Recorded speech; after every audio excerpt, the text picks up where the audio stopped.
The Mediterranean sunset was perfect. The champagne was cold. Michael Jordan's 60th birthday celebration aboard his $80 million yacht should have been peaceful. Then everything went wrong. A sudden storm, a dying teenager, a choice that would risk everything: his family, his life, his legacy. What Michael did next in those desperate 23 minutes wasn't captured by sports cameras or highlight reels. It was filmed on a deckhand's phone in shaky, dark footage that would be viewed over 3 billion times. But the video that went viral wasn't the end of the story. It was just the beginning. This is the true account of one terrifying night that changed thousands of lives, including Michael Jordan's own. A night when the greatest basketball player of all time discovered what it really means to be a champion. Because champions aren't made on the court. They're made in moments when everything is on the line, and quitting would be easier than fighting. They're made when you have to choose between safety and sacrifice. They're made in the heart of darkness, when 23 minutes feels like eternity and every second counts. This is that story. The Mediterranean Sea sparkled like liquid gold as the sun began its slow descent toward the horizon. Michael Jordan stood on the polished teak deck of his yacht, Joy, his hands resting on the chrome railing. The warm July breeze carried the scent of salt and expensive cologne mixed with the faint aroma of Italian cooking drifting up from the galley below. It was July 15, 2023, and Michael Jeffrey Jordan had just turned 60 years old. 60. The number felt strange in his mind. He'd spent his entire life defying numbers, impossible shots, record-breaking scores, 6 championship rings. But time was the one opponent even Michael Jordan couldn't beat. "You're thinking too much again," said a soft voice behind him. Michael turned to see his wife, Yvette Prieto, stepping onto the deck. She wore a white linen dress that caught the wind, her dark hair pulled back in a simple ponytail. After 10 years of marriage, she could still read him like a book. "Just enjoying the view," Michael said, smiling. "Look at those rocks." He pointed toward the famous Faraglione rock formations rising from the water off the coast of Capri, Italy. 3 massive limestone stacks stood like ancient guardians, their peaks golden in the evening light. Tourist boats circled them like tiny toys, their passengers taking pictures of the natural wonder. "It's beautiful," Yvette agreed, sliding her arm around his waist. "The girls are having the time of their lives. Victoria wants to learn Italian now. She's been practicing with Chef Marie all afternoon." Michael chuckled. His twin daughters, Victoria and Usable, were 10 years old, bright, curious, and fearless. They'd inherited his competitive spirit and Yvette's grace. Right now, he could hear their laughter echoing from somewhere below deck. The Joy was more than just a yacht. At 230 feet long, it was a floating palace. Michael had purchased it for $80 million 2 years ago, and it had everything. A master suite, 8 guest cabins, a full gym, a movie theater, and even a basketball hoop on the upper deck. The crew of 5 ran it like a 5-star hotel. But Michael hadn't bought it for the luxury.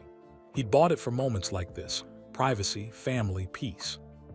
After decades in the spotlight, where every move was photographed and every word analyzed, the open ocean was one of the few places he could truly breathe. "Dad, Dad," Victoria's voice rang out as she burst through the sliding glass doors onto the deck. Her sister Usable followed close behind, both girls wearing matching blue sundresses. "Chef Marie is making fresh pasta. She's letting us help roll it out." "Is that right?" Michael knelt down as both girls crashed into him with hugs. Even at 60, even after all the championship celebrations and Hall of Fame speeches, nothing compared to this feeling. "Are you two becoming Italian chefs now?" "Chef Marie says I have good hands," Victoria announced proudly. "She says the best chefs have sensitive fingers." "Well, you got those from your dad," Michael said, wiggling his famous fingers. The same hands that had controlled basketballs with impossible precision for 15 years in the NBA. "Can we eat on the deck tonight?" Usable asked, her eyes wide with hope. "Please, we want to watch the sunset." Yvette laughed. "I think we can arrange that. Why don't you two go tell Chef Marie we'll have dinner up here in an hour?" The girls squealed with excitement and raced back inside, their footsteps thundering down the corridor. "They're going to remember this forever," Yvette said softly. "Not the yacht, not the money, but being together as a family." Michael nodded, a lump forming in his throat. He thought about his own childhood in Brooklyn, New York, and later in Wilmington, North Carolina. His parents, James and Dolores Jordan, had worked hard to provide for their 5 children. They'd never had money for yachts or Italian vacations. Dinner was often simple: fried chicken, green beans, whatever his mother could stretch to feed 7 people. But they'd been together, and that had been everything. "Marcus should be here soon," Yvette said, checking her phone. "He texted from his cabin. He's bringing Terrell up to meet you." "I'm looking forward to it," Michael said. "It's been years since I've seen Marcus." Marcus Chen was the nephew of Scottie Pippen's wife, and Michael had known him since Marcus was a teenager. Now 28, Marcus had become a successful sports agent in Los Angeles. When Michael had mentioned the birthday yacht trip, Marcus had asked if he could bring his younger brother, Terrell. Michael had agreed immediately. The door opened again, and this time a different figure stepped onto the deck. Captain Antonio Russo was a short, sturdy man with weathered brown skin and silver hair. At 55, he'd spent 30 years at sea, most of them navigating the Mediterranean. His Italian accent was thick, but his English was perfect. "Mr. Jordan, good evening," Captain Russo said, nodding respectfully. "I wanted to update you on our course. We're currently 12 nautical miles southwest of Capri, heading toward the Amalfi coast. Weather is perfect: clear skies, light winds, calm seas." "Sounds good, Captain," Michael said. "My daughters want to have dinner on deck. Will we be stable enough?" "Like glass," Captain Russo assured him. "This is the Mediterranean in summer. Doesn't get better than this." He paused, glancing at his watch. "We'll anchor off Positano around 10 tonight if you'd like. Beautiful town. The girls might enjoy seeing the lights on the cliffs." "Perfect, thank you, Captain." Captain Russo nodded and disappeared back inside toward the bridge. Michael returned his gaze to the horizon. The sun was lower now, painting the sky in shades of orange and pink. In the distance, he could see other yachts dotting the water, white specks against the blue. This was Billionaire Row, where the world's wealthy came to escape. But Michael had learned something that most rich people never figured out. Money didn't buy happiness. It bought comfort, security, and opportunity. But happiness, that came from the people you loved and the legacy you left behind. He thought about his father, James Jordan, murdered in a random carjacking in 1993 during Michael's first retirement from basketball. That loss had nearly destroyed him. His father had been his biggest supporter, his friend, his anchor. When James died, Michael had lost his way for a while, but he'd learned from that pain. He'd learned that life was fragile, that time was precious, and that the people you love could be taken away in a heartbeat. That's why moments like this mattered. That's why he'd cleared his schedule, turned off his phone, and brought his family to the Mediterranean. Not for the luxury, for the memories. "There you are," a cheerful voice called out. Michael turned to see Marcus Chen walking across the deck, a broad smile on his face. Marcus was tall and lean, with short black hair and an expensive suit that looked out of place on a yacht. Behind him walked a younger man who had to be his brother. "Marcus," Michael strode forward and embraced him warmly. "It's good to see you, man." "Mr. Jordan, thank you so much for having us," Marcus said. "This is incredible. I mean, I've been on yachts before for work, but nothing like this." "Please, it's just Michael," Jordan said, waving off the formality. He turned to the younger man. "And you must be Terrell." Terrell Chen was 19 years old, tall and slim like his brother, but with a boyish face and nervous energy. He wore a Duke University t-shirt, Michael's alma mater, and cargo shorts. His hands fidgeted at his sides. "Mr. Jordan, sir, wow, I can't believe I'm meeting you," Terrell stammered. "I've watched all your games. Well, all the ones on YouTube. I wasn't born for most of them, but—" "You're making me feel ancient," Michael laughed, shaking Terrell's hand. "Duke, huh? Good choice. Best decision I ever made." "That's why I picked it," Terrell said, relaxing slightly. "I'm studying biomedical engineering. I want to design better medical devices for athletes, to help prevent injuries in—" "He talks too much when he's nervous," Marcus interrupted, grinning. "Terrell, breathe." "Sorry," Terrell said, blushing. "I'm just excited." "Don't apologize," Michael said warmly. "I like your passion. The world needs more young people who want to help others. That's a championship mindset right there." Terrell's face lit up like he just won the lottery. Yvette joined them, introducing herself gracefully. Within minutes, she had both brothers laughing and feeling at ease. That was her gift, making everyone feel welcome, valued, seen. The sun touched the horizon and the golden light intensified. Chef Marie appeared with the girls, announcing that dinner was ready. The crew had set up a long table on the deck with white linens, candles, and fresh flowers.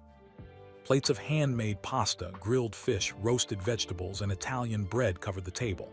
As everyone took their seats, Michael looked around at the faces illuminated by candlelight. His wife, his daughters, his friends, good people sharing a beautiful moment. "Should we say grace?" Yvette asked. Michael nodded and everyone joined hands around the table. He cleared his throat. "Lord, thank you for this food, for this beautiful evening, and for the people around this table. Thank you for 60 years of life, for lessons learned, and for second chances. Help us to always remember what truly matters. Amen." "Amen," everyone echoed. They began to eat and the conversation flowed easily. Victoria and Usable entertained everyone with their Italian phrases, butchering the pronunciation so badly that even Terrell, who spoke no Italian, could tell they were making mistakes. Marcus shared stories about his sports agency work.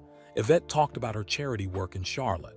Michael sat back, listening more than talking, savoring the moment. The pasta was perfect.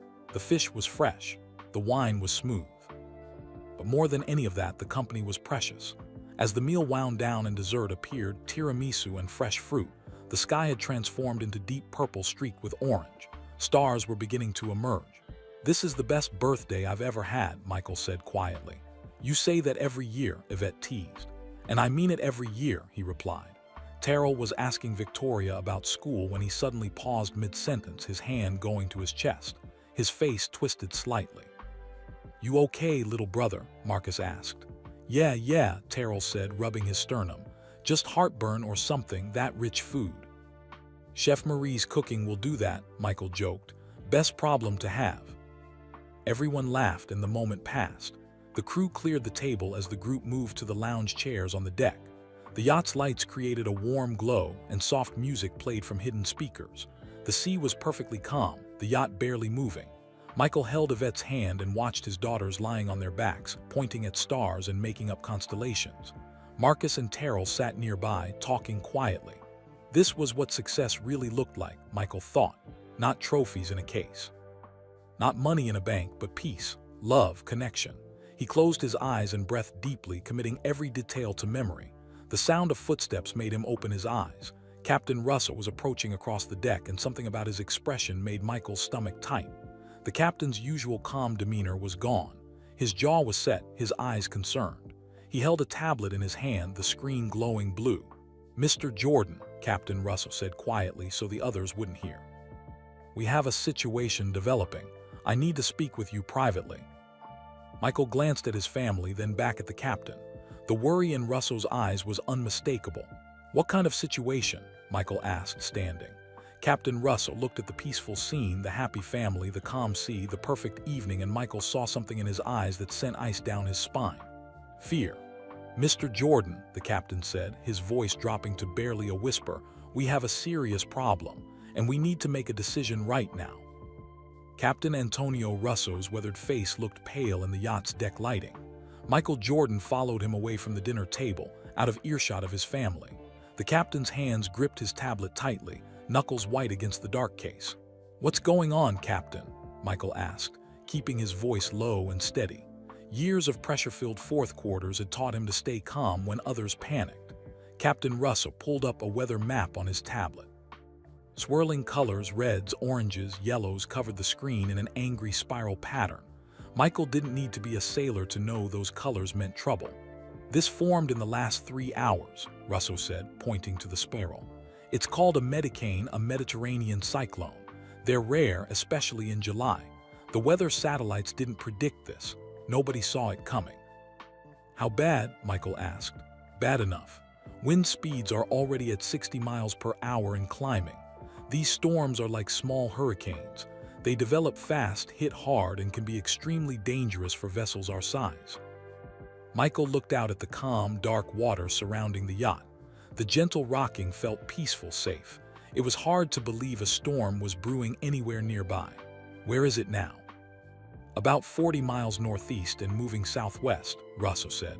"Directly toward us. At its current speed, we'll be in the outer bands within 2 hours. The center will hit us around midnight. Michael's jaw tightened. His wife and daughters were sitting 20 feet away, laughing and pointing at stars. They had no idea danger was approaching. "What are our options?" Michael asked. That's what he'd always done: assess the situation, identify the options, make the decision. No panic, just action. "We can make a run for the nearest port. Positano is about 18 nautical miles northeast. We could reach it in roughly 90 minutes if we push the engines. We'd be docked and safe before the worst of the storm hits." Okay, so we head to Positano. Problem solved. Michael started to turn back toward his family. "Wait," Captain Russo said. "There's a complication."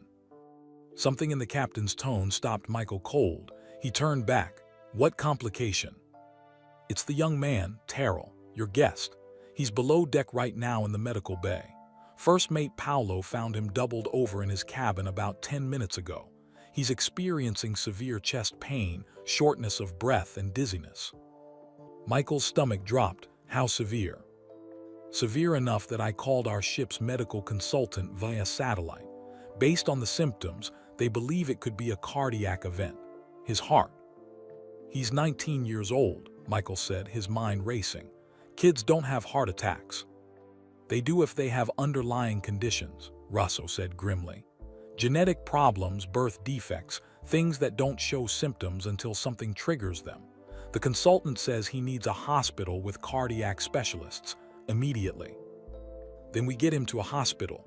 Positano has one, right?" Captain Russo shook his head slowly. "Positano has a small clinic. They can handle broken bones, infections, minor emergencies. But cardiac events, they'd have to airlift him to Naples anyway. And in this storm, no helicopter will fly." "So what are you saying?"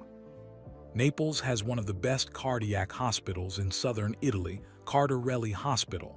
World-class facilities, specialists available around the clock.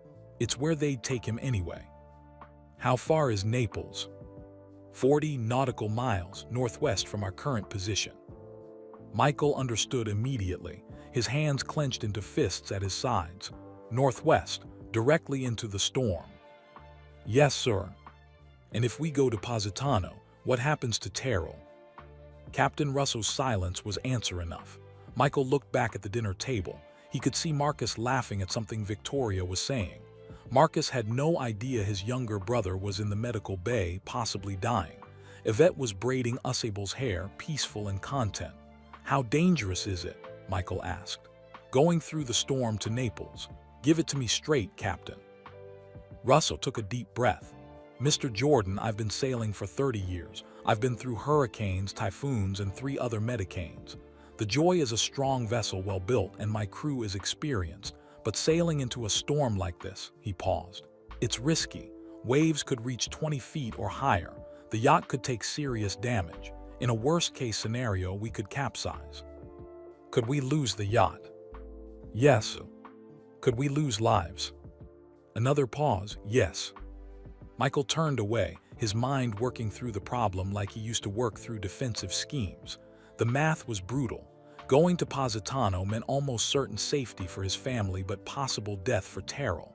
Going to Naples meant possible danger for everyone but a chance to save Terrell's life. "What would you do?" Michael asked. "If it was your brother lying down there?" Captain Russo met his eyes. "I'd sail into hell itself, Mr. Jordan, but this isn't my family at risk. This is yours, your wife, your 10-year-old daughters. I can't make this choice for you." Michael looked up at the stars, the same stars his daughters had been admiring minutes ago. He thought about his own father, James Jordan, who had died suddenly when Michael was 30. One moment he was alive, the next he was gone. Life was fragile. You never knew when someone's last moment would come. He thought about being cut from his high school varsity basketball team. How that rejection had burned, how it had made him want to quit. But his mother had sat him down and said something he never forgot. "Michael, character isn't what you do when things are easy. It's what you do when everything is on the line." He thought about the 1997 NBA Finals, Game 5 against Utah. He'd been violently ill with food poisoning, barely able to stand. His teammates had told him to rest, to skip the game. But he'd played anyway, scoring 38 points in what became known as the flu game. Not because he was fearless, but because his team needed him. This moment was bigger than any basketball game. This was about the kind of man he was, the kind of father he was, the kind of example he set for his daughters. "Captain Russo," Michael said, his voice firm and steady, "I need to talk to Marcus first. He deserves to know what's happening with his brother. Then I'll make the call." "Yes, sir, but Mr. Jordan, we don't have much time. The longer we wait, the worse the conditions get." "I understand. Give me 5 minutes." Michael walked back to the table, his heart pounding but his face calm. Marcus looked up with a smile that was about to be shattered. "Marcus, can I talk to you for a moment? In private?" The smile faded. Marcus knew Michael Jordan's serious tone. He'd heard it in boardrooms during contract negotiations. "Sure, MJ, what's up?" They walked to the railing, away from everyone else. Michael put his hand on Marcus's shoulder and spoke quietly but clearly. "Marcus, Terrell collapsed in his cabin about 15 minutes ago. He's in the medical bay right now. The ship's doctor thinks it's his heart." Marcus's face went white. "What? No, he was fine at dinner, he just had heartburn." "That might have been the start of it. Listen to me. We need to get him to a hospital fast. There's one in Naples with cardiac specialists, but there's a storm coming and getting there means sailing through it. It's going to be dangerous." "How dangerous?" Michael didn't sugarcoat it. "The captain says we could capsize, we could lose the yacht, people could die." Marcus stared at him, processing. "And if we don't go?" "We dock at Positano, ride out the storm safely, but Terrell might not make it." For a long moment, Marcus said nothing. Then his voice came out broken and raw. "MJ, I can't lose him. He's my baby brother. My parents, they trusted me to take care of him. I brought him on this trip. If something happens to him because of me—" "Stop," Michael said firmly. "This isn't your fault, you hear me? This is nobody's fault. But I need you to understand what's at stake. If we go to Naples, everyone on this yacht is at risk. My daughters, my wife, the crew, everyone." Marcus looked toward the table where Yvette and the girls sat, oblivious to the crisis unfolding. Tears filled his eyes. "I can't ask you to risk your family for my brother. I can't." "You're not asking," Michael said. "I'm deciding, but I needed you to know the situation." He turned and walked back to Captain Russell, who stood waiting by the bridge entrance. The captain's eyes held a question. Michael Jordan had made thousands of decisions in his life. He decided to leave college early for the NBA. He decided to retire, then unretire, then retire again. He decided to become an owner, to get married, to have children. Big decisions, small decisions, easy ones and impossible ones. But standing on the deck of his yacht with his family's safety balanced against a dying teenager's life, Michael faced the hardest decision he'd ever made. He thought about his daughters below deck, innocent and trusting. He thought about Terrell, 19 years old with his whole life ahead of him. He thought about the kind of man he wanted to be remembered as when his own time came. Championships fade. Money disappears. Fame is temporary. But character, that's forever. Michael looked Captain Russo in the eye and spoke with absolute certainty. "Captain, set course for Naples. Push the engines as hard as they'll go. We're not taking the easy way out." Captain Russo nodded once, respect clear in his expression. "Yes, sir. I'll inform the crew immediately. I recommend everyone moves below deck and secures themselves. This is going to get rough." As the captain hurried toward the bridge, Michael walked back to the table. Yvette looked up and immediately her face changed. She'd been married to him long enough to read his expressions. "Michael, what's wrong?" He knelt down beside his daughters, taking both their hands. Victoria and Usable looked at him with wide, trusting eyes. "Girls, we need to talk about something important. There's a storm coming and we're going to have to sail through it. It might get scary. The boat is going to rock. There might be loud noises, but I need you to be brave. Can you do that for me?" "Are we in danger, Daddy?" Usable asked, her voice small. Michael pulled both girls into his arms, holding them tight. "I'm going to keep you safe. That's a promise. But yes, it's going to be dangerous. There's a young man on this boat who's very sick, and we need to get him to a hospital. That means going through the storm instead of running away from it." Victoria pulled back and looked at him seriously. Like when you played basketball even when you were hurt. Michael smiled despite the fear churning in his gut. Yeah, baby, exactly like that. Sometimes we have to be brave even when we're scared. Okay, Daddy, Victoria said, we'll be brave. The wind picked up suddenly, ruffling their hair. In the distance, Michael could see dark clouds gathering on the horizon, blocking out the stars. The peaceful evening was over. Lightning flashed far away, a brief flicker of white against the darkness. The storm was coming. And Michael Jordan had just bet everything, his family, his life, his legacy, on one decision. The yacht's engines roared to life, louder than before, and the Joy turned northwest, directly toward the approaching fury. The transformation happened fast, too fast. 30 minutes after Captain Russell changed course toward Naples, the Mediterranean Sea went from calm to angry. The gentle rocking that had lulled them through dinner became harsh jerks that sent unsecured items sliding across tables. The wind, which had been a pleasant breeze, now howled like a living thing. Michael Jordan stood in the main salon with his arms around his daughters. Through the large windows, he watched the waves grow taller with each passing minute. What had been 2-foot swells were now 8 feet, then 10, then 12. The yacht climbed each wave and crashed down the other side, shuddering with impact. I don't like this, Daddy, Usable whispered, her small body trembling against his side. I know, baby, I don't either, but we're going to be okay. Yvette stood nearby, one hand braced against the wall for balance. Her face was pale but composed. She changed from her elegant linen dress into jeans and a sweatshirt. Smart woman. She knew they needed practical clothing now, not luxury vacation wear. Marcus Chen paced back and forth across the salon like a caged animal. Every few seconds, he glanced toward the medical bay where his brother lay. First mate Paolo Conti had updated them 10 minutes ago. Terrell was conscious but in severe pain. His heart rate was irregular. The ship's medical supplies included aspirin and nitroglycerin, basic cardiac emergency drugs, but nothing more. How much longer? Marcus asked for the third time. We're pushing 20 knots, Paolo said from his position near the door. He was a stocky man in his early 30s with thick black hair and calm brown eyes. At this speed, maybe 90 minutes to Naples. Maybe less if the storm doesn't slow us down too much. And if it does slow us down, Marcus pressed. Paolo's silence was answer enough. Another wave hit, bigger than the rest. The yacht tilted at a sharp angle.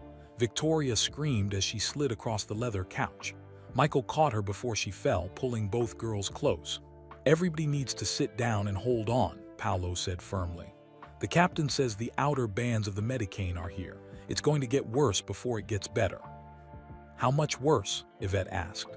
Ma'am, I recommend everyone moves to the lower cabins. The center of the yacht is most stable. Up here, the motion is more extreme. But we can't see what's happening down there, Marcus protested. That might be better, Paolo said quietly. Lightning flashed outside, followed 3 seconds later by a crack of thunder that made both girls jump. Rain began pelting the windows, not a gentle patter but a violent assault. Within seconds, visibility dropped to almost zero. All Michael could see through the windows was white water and darkness. Girls were going downstairs, Yvette said, her voice steady despite the fear in her eyes. Let's go to our cabin. I want to stay with Daddy, Victoria said. I need to help, sweetheart, Michael said, kneeling down to her level. The yacht tilted again and he had to grab the wall to keep from falling. I need you and your sister to be brave and go with Mama. Can you do that? Victoria's lower lip trembled.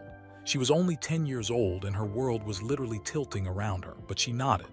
That's my champion, Michael said, kissing her forehead. He kissed Usable too, then helped them toward the stairway leading to the lower deck. Yvette paused at the stairs, looking back at him. Their eyes met and 1,000 unspoken words passed between them. I love you, be safe, come back to us. I will, Michael said, answering the question she hadn't asked.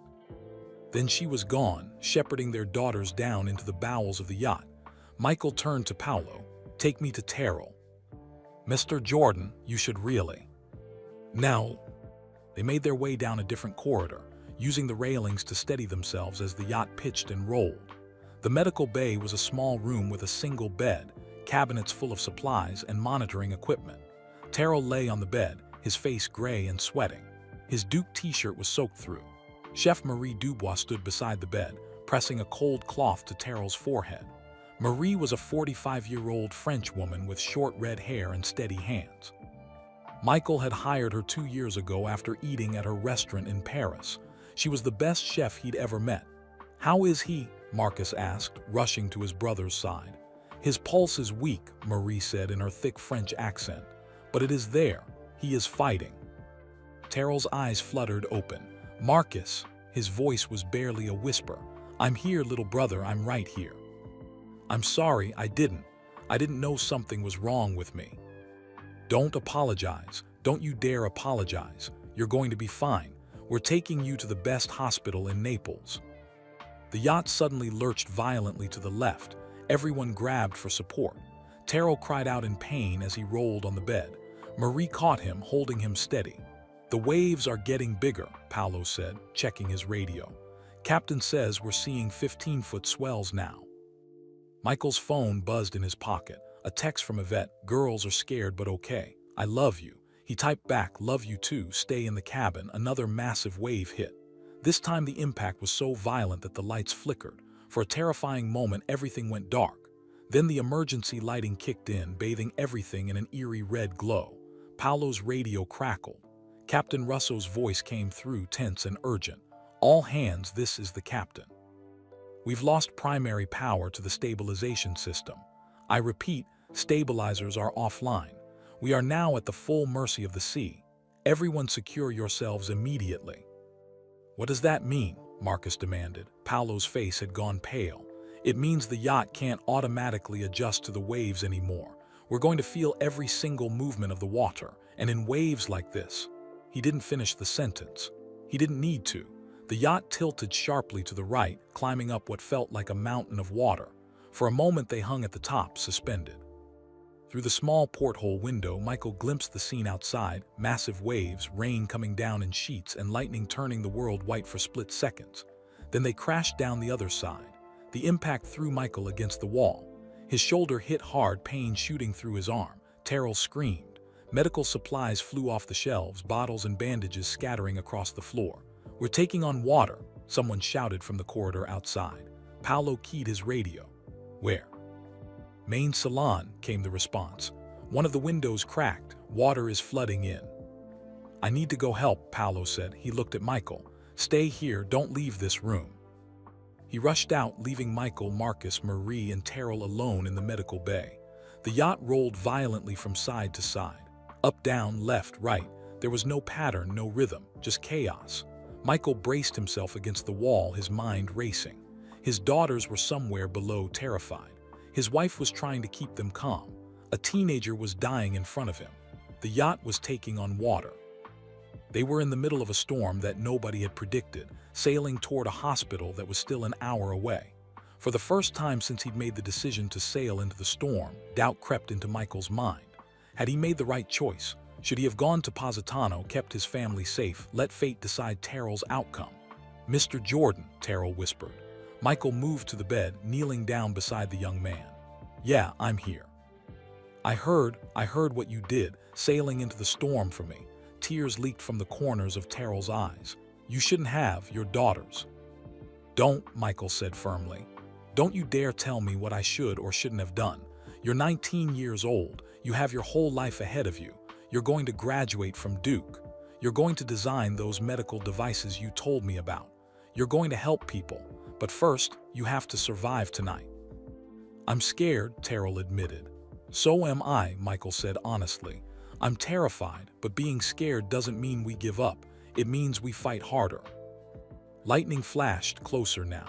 The thunder was almost instantaneous, a deafening boom that rattled the entire yacht. Marcus was crying, holding his brother's hand. "I can't lose you, Terrell. You're all I've got." "You have each other," Marie said quietly, "and that is everything." Michael thought about his own father again. James Jordan had been murdered 30 years ago, shot by 2 teenagers during a robbery. Michael had been at the peak of his career, unstoppable on the basketball court but helpless to save his father. The grief had been overwhelming, but his father had taught him something important before he died. They'd been talking about retirement, about legacy, about what mattered at the end of the day. And James had said, "Son, nobody remembers the points you scored. They remember how you made them feel. They remember if you were there when it mattered." This mattered, A 19-year-old kid with a brilliant mind and a lifetime of potential, he mattered. The yacht suddenly dropped, falling into what felt like an abyss.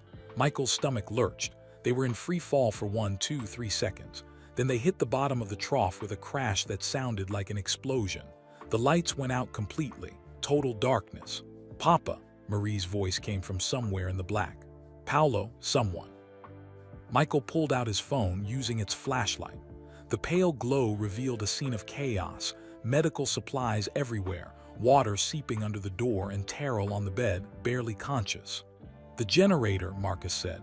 "It must have failed." As if to confirm his words, the background hum of the yacht's systems died away. The air conditioning stopped. The gentle vibration of the engine ceased. They were adrift. Paolo burst back into the room, carrying a flashlight. "The main generator is flooded. Engineer Lynn is working on it, but he says it could take 30 minutes, maybe more." "We don't have 30 minutes, Michael said, looking at Terrell's gray face. Paolo's radio crackled with static. Captain Russo's voice came through, barely audible. "All stations. Engines are offline. Drifting. Coast Guard contacted. Cannot reach us in these conditions." The transmission cut off. "Did he just say the Coast Guard can't reach us?" Marcus asked, his voice rising toward panic. Paolo nodded grimly. "In a Medicane like this, helicopters can't fly. Rescue boats can't launch. We're on our own until the storm passes." Michael stood in the darkness, his phone's light casting long shadows. Around him, the yacht groaned and creaked like a living thing in pain. Water dripped from the ceiling. The walls shuddered with each wave. His daughters were below, crying for him. His wife was trying to be strong. A teenager was dying. The crew was fighting to save the yacht, and they were completely alone in the middle of a raging storm with no power, no engines, and no help coming. Michael Jeffrey Jordan had faced elimination games. He'd played through injuries. He'd overcome impossible odds. But basketball was a game with rules, with referees, with a final buzzer. This was life and death, and there were no rules here, just survival. Another wave hit, and the yacht tilted so far to the left that Michael thought they were going to capsize. Water rushed under the door, flooding the medical bay up to their ankles. "Hold on," Paolo shouted. Michael grabbed the bed frame, bracing himself. The yacht hung at the impossible angle for what felt like forever. Then slowly it righted itself. But Michael knew they couldn't survive much longer like this. Something had to change, or they were all going to die. The water around Michael's ankles was cold, shockingly cold. It kept rising inch by inch, seeping through every crack and gap in the yacht's hull. In the dim glow of phone flashlights, he could see debris floating past, papers, a medical glove, a plastic cup. "We need to move him," Marie said, her voice cutting through the chaos. She was already pulling blankets off a storage shelf, trying to keep them dry. "If the water keeps rising, the medical equipment will short out." "Move him where?" Marcus asked desperately. "The whole yacht is flooding." Paolo pressed his radio again. "Captain, this is First Mate Conti. Medical bay is taking on water. What's our status?" Static crackled. Then Captain Russo's strained voice. "Engine room is flooded knee-deep. Lynn and Wright are working on the pumps. Main salon window has been temporarily sealed, but we're taking on water faster than we can pump it out." "How long do we have?" Paolo asked the question everyone was thinking. A long pause, too long. "I don't know." Michael looked at Terrell on the bed. The young man's breathing was shallow, his lips slightly blue. Every few seconds his chest would hitch with pain. Marcus held his brother's hand so tightly his own knuckles had turned white. The yacht lurched again, but this time it felt different. Instead of bouncing over waves, they were wallowing, sitting low in the water, sluggish and heavy. "We're sinking," Paolo said quietly. "Not fast, but we're definitely sinking." "No," Michael said firmly. "No, we're not. We didn't come this far to sink." He moved to the door, stepping into the corridor. Water rushed past his feet, flowing toward the back of the yacht. The emergency lights flickered, threatening to die completely. "Mr. Jordan, where are you going?" Paolo called after him. "To check on my family, and then I'm going to help fix this." "Sir, you need to stay here where it's—" "My daughters are down there," Michael's voice echoed in the narrow corridor. "I need to know they're safe." He didn't wait for permission. Using the wall railings, he made his way through the tilting, flooding yacht toward the family cabins. Each step was a battle against the motion of the sea and the rising water. Behind him, he heard Paolo following. Good. He didn't want to do this alone. They reached the cabin level. Michael pounded on the master suite door. "Yvette, girls, it's me." The door flew open. Yvette stood there, her hair soaked, her face etched with fear but still composed. Behind her, Victoria and Usable sat on the bed, clutching each other and a stuffed dolphin they'd bought in Capri. "Michael, thank God." Yvette threw her arms around him. "The water is coming in. I've been stuffing towels under the door, but—" "I know, the whole yacht is taking on water." He stepped into the cabin and knelt in front of his daughters. Even here, even in the most protected part of the yacht, water was seeping through. It covered the floor, soaking the expensive carpet. "Daddy, are we going to die?" Victoria asked. Her voice was remarkably steady for a 10-year-old facing death. Michael took both her hands. "No, baby, we are not going to die. Do you know why?" She shook her head. "Because I have never quit anything in my life. Not when I got cut from my basketball team. Not when people said I couldn't win championships. Not when I failed and failed and failed. I always got back up. And I'm getting us out of this." "How?" Usable whispered. Honestly, Michael didn't know. But he'd learned something during his playing career. Sometimes you had to believe you could win before you knew how you would win. Belief came first. Strategy came second. "I'm going to go help the crew," he said. "Paolo is going to stay here with you. If anything happens, if the water rises too fast, he'll get you to the life rafts. Okay?" "No," Victoria grabbed his arm. "Don't leave us." "Sweetheart, there's a boy upstairs who's dying. The crew is trying to save this yacht.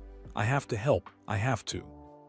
Yvette put her hand on his cheek, forcing him to look at her. "Michael Jordan, you come back to us. You hear me? You come back." "I will," he promised. "I love you." "I love you too." He kissed both his daughters, holding them tight for one precious moment. Then he pulled away, even as they reached for him, crying.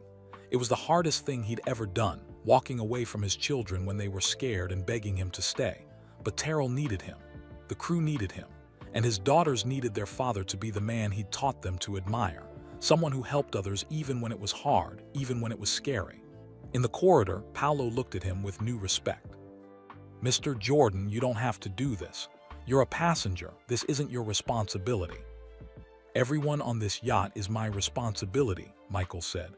"I made the call to sail into this storm. Now let's make sure we survive it." They made their way to the engine room, fighting against the pitch and roll of the dying yacht. Water was ankle-deep in the corridors now, sometimes knee-deep in the lower sections. The engine room was chaos. Lin Huang, the engineer, was chest-deep in filthy water, his hands working on something submerged that Michael couldn't see. Lin was 50 years old, Chinese, and had been maintaining yacht engines for 25 years. Right now, he looked like he was wrestling a sea monster. James Wright, the young deckhand, was operating a manual pump, a hand-cranked device that looked like it belonged in a museum. Water was pouring out of it, but for every gallon they pumped out, 2 more seemed to pour in.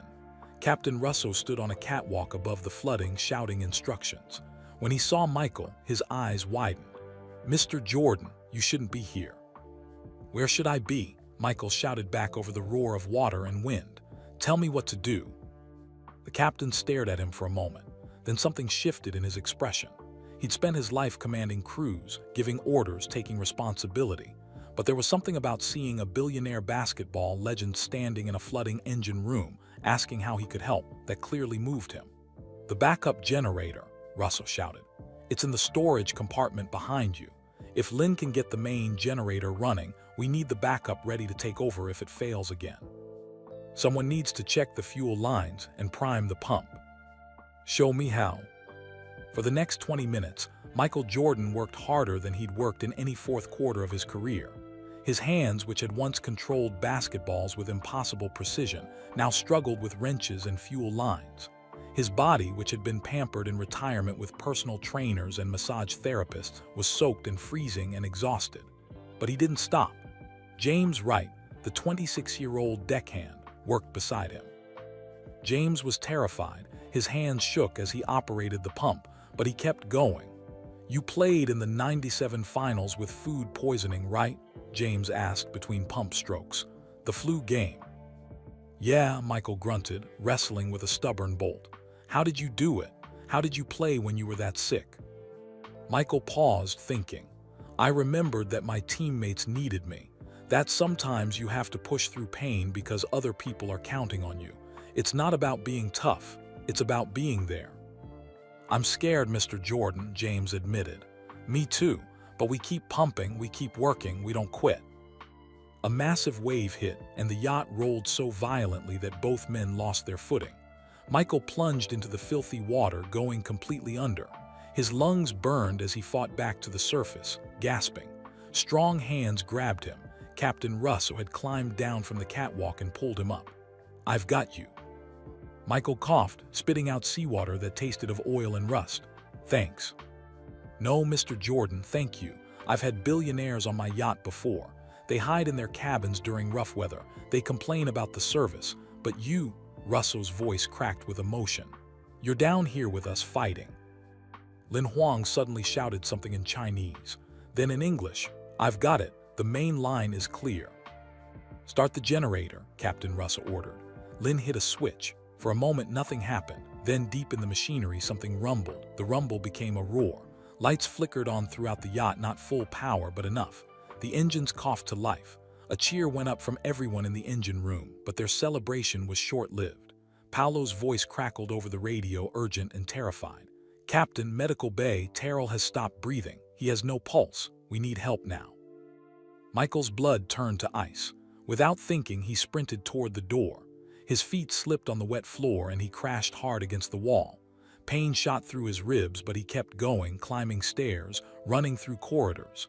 He burst into the medical bay to find Marcus performing chest compressions on his brother. Marie counted out loud. 28, 29, 30. Marcus stopped, tilted Terrell's head back and breathed into his mouth.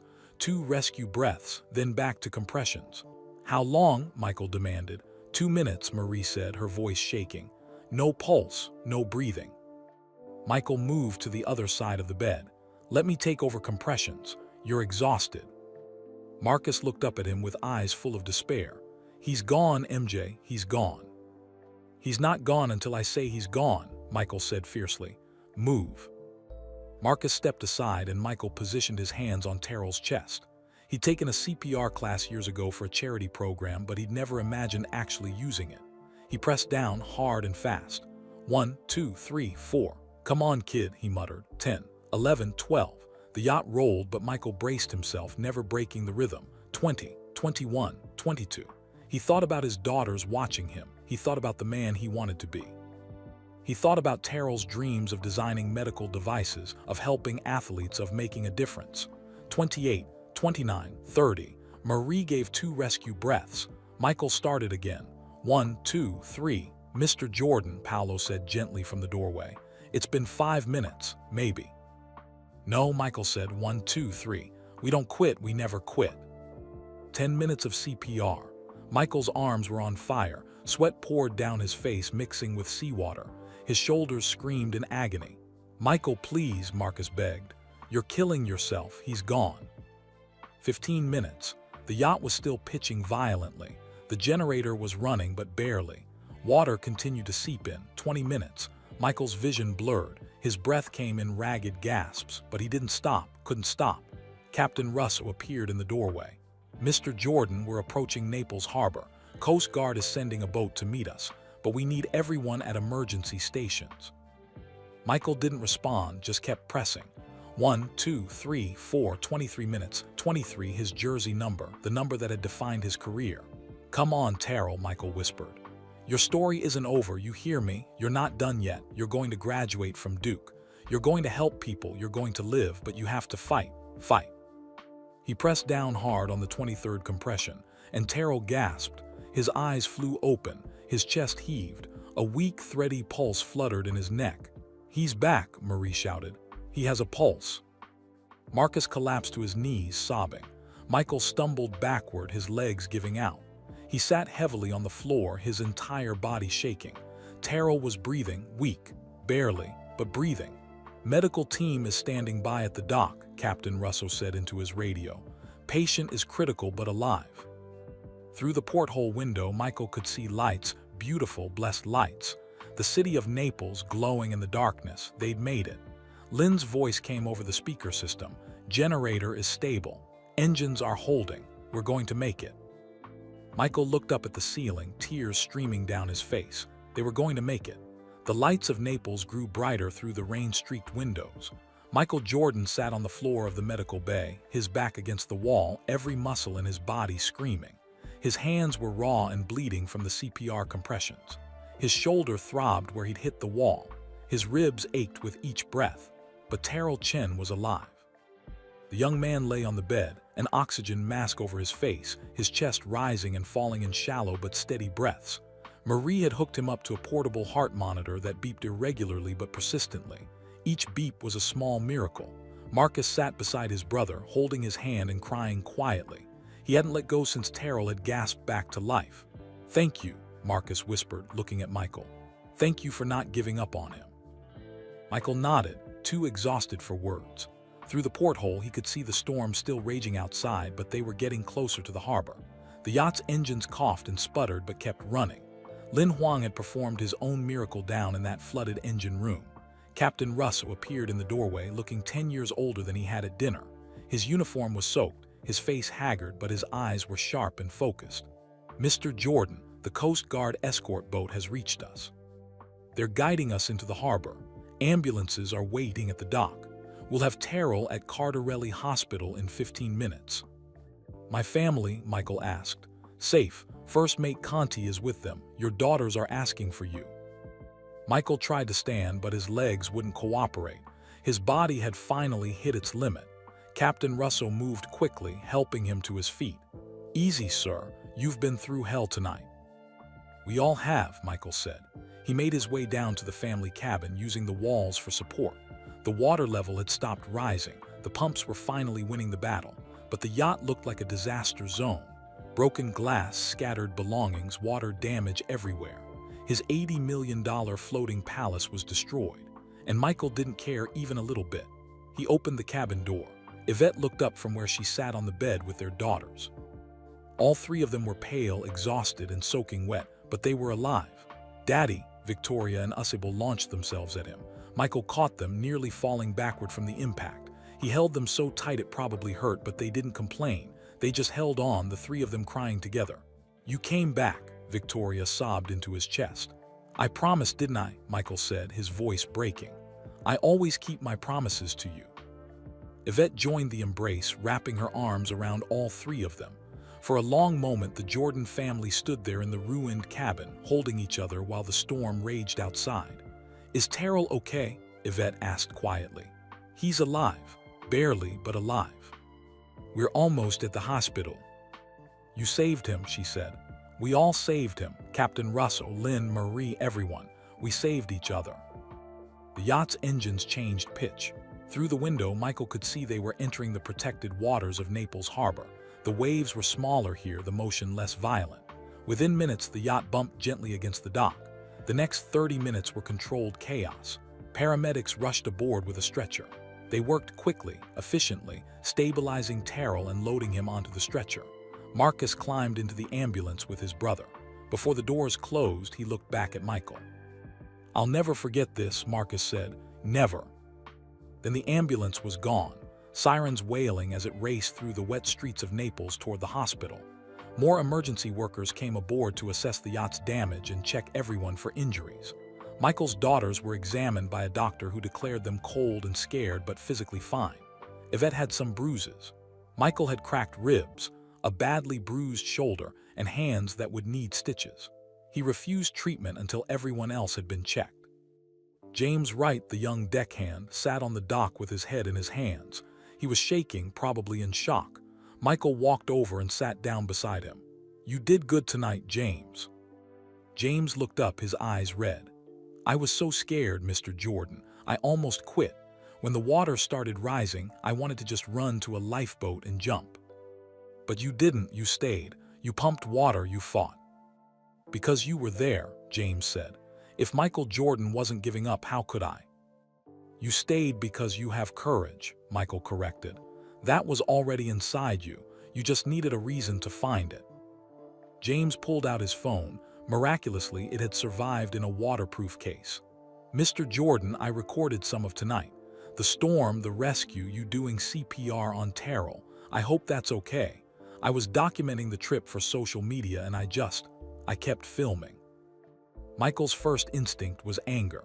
His family's terror, his fear, the worst night of his life, all captured on video for strangers to see. But then he thought about something his father had once told him. Your life isn't just yours, Michael. Whether you want it or not, people look up to you. You have a responsibility to show them what matters. Can I see it? Michael asked. James handed him the phone. The video was shaky and dark, but the audio was clear. Michael watched himself making the decision to sail into the storm.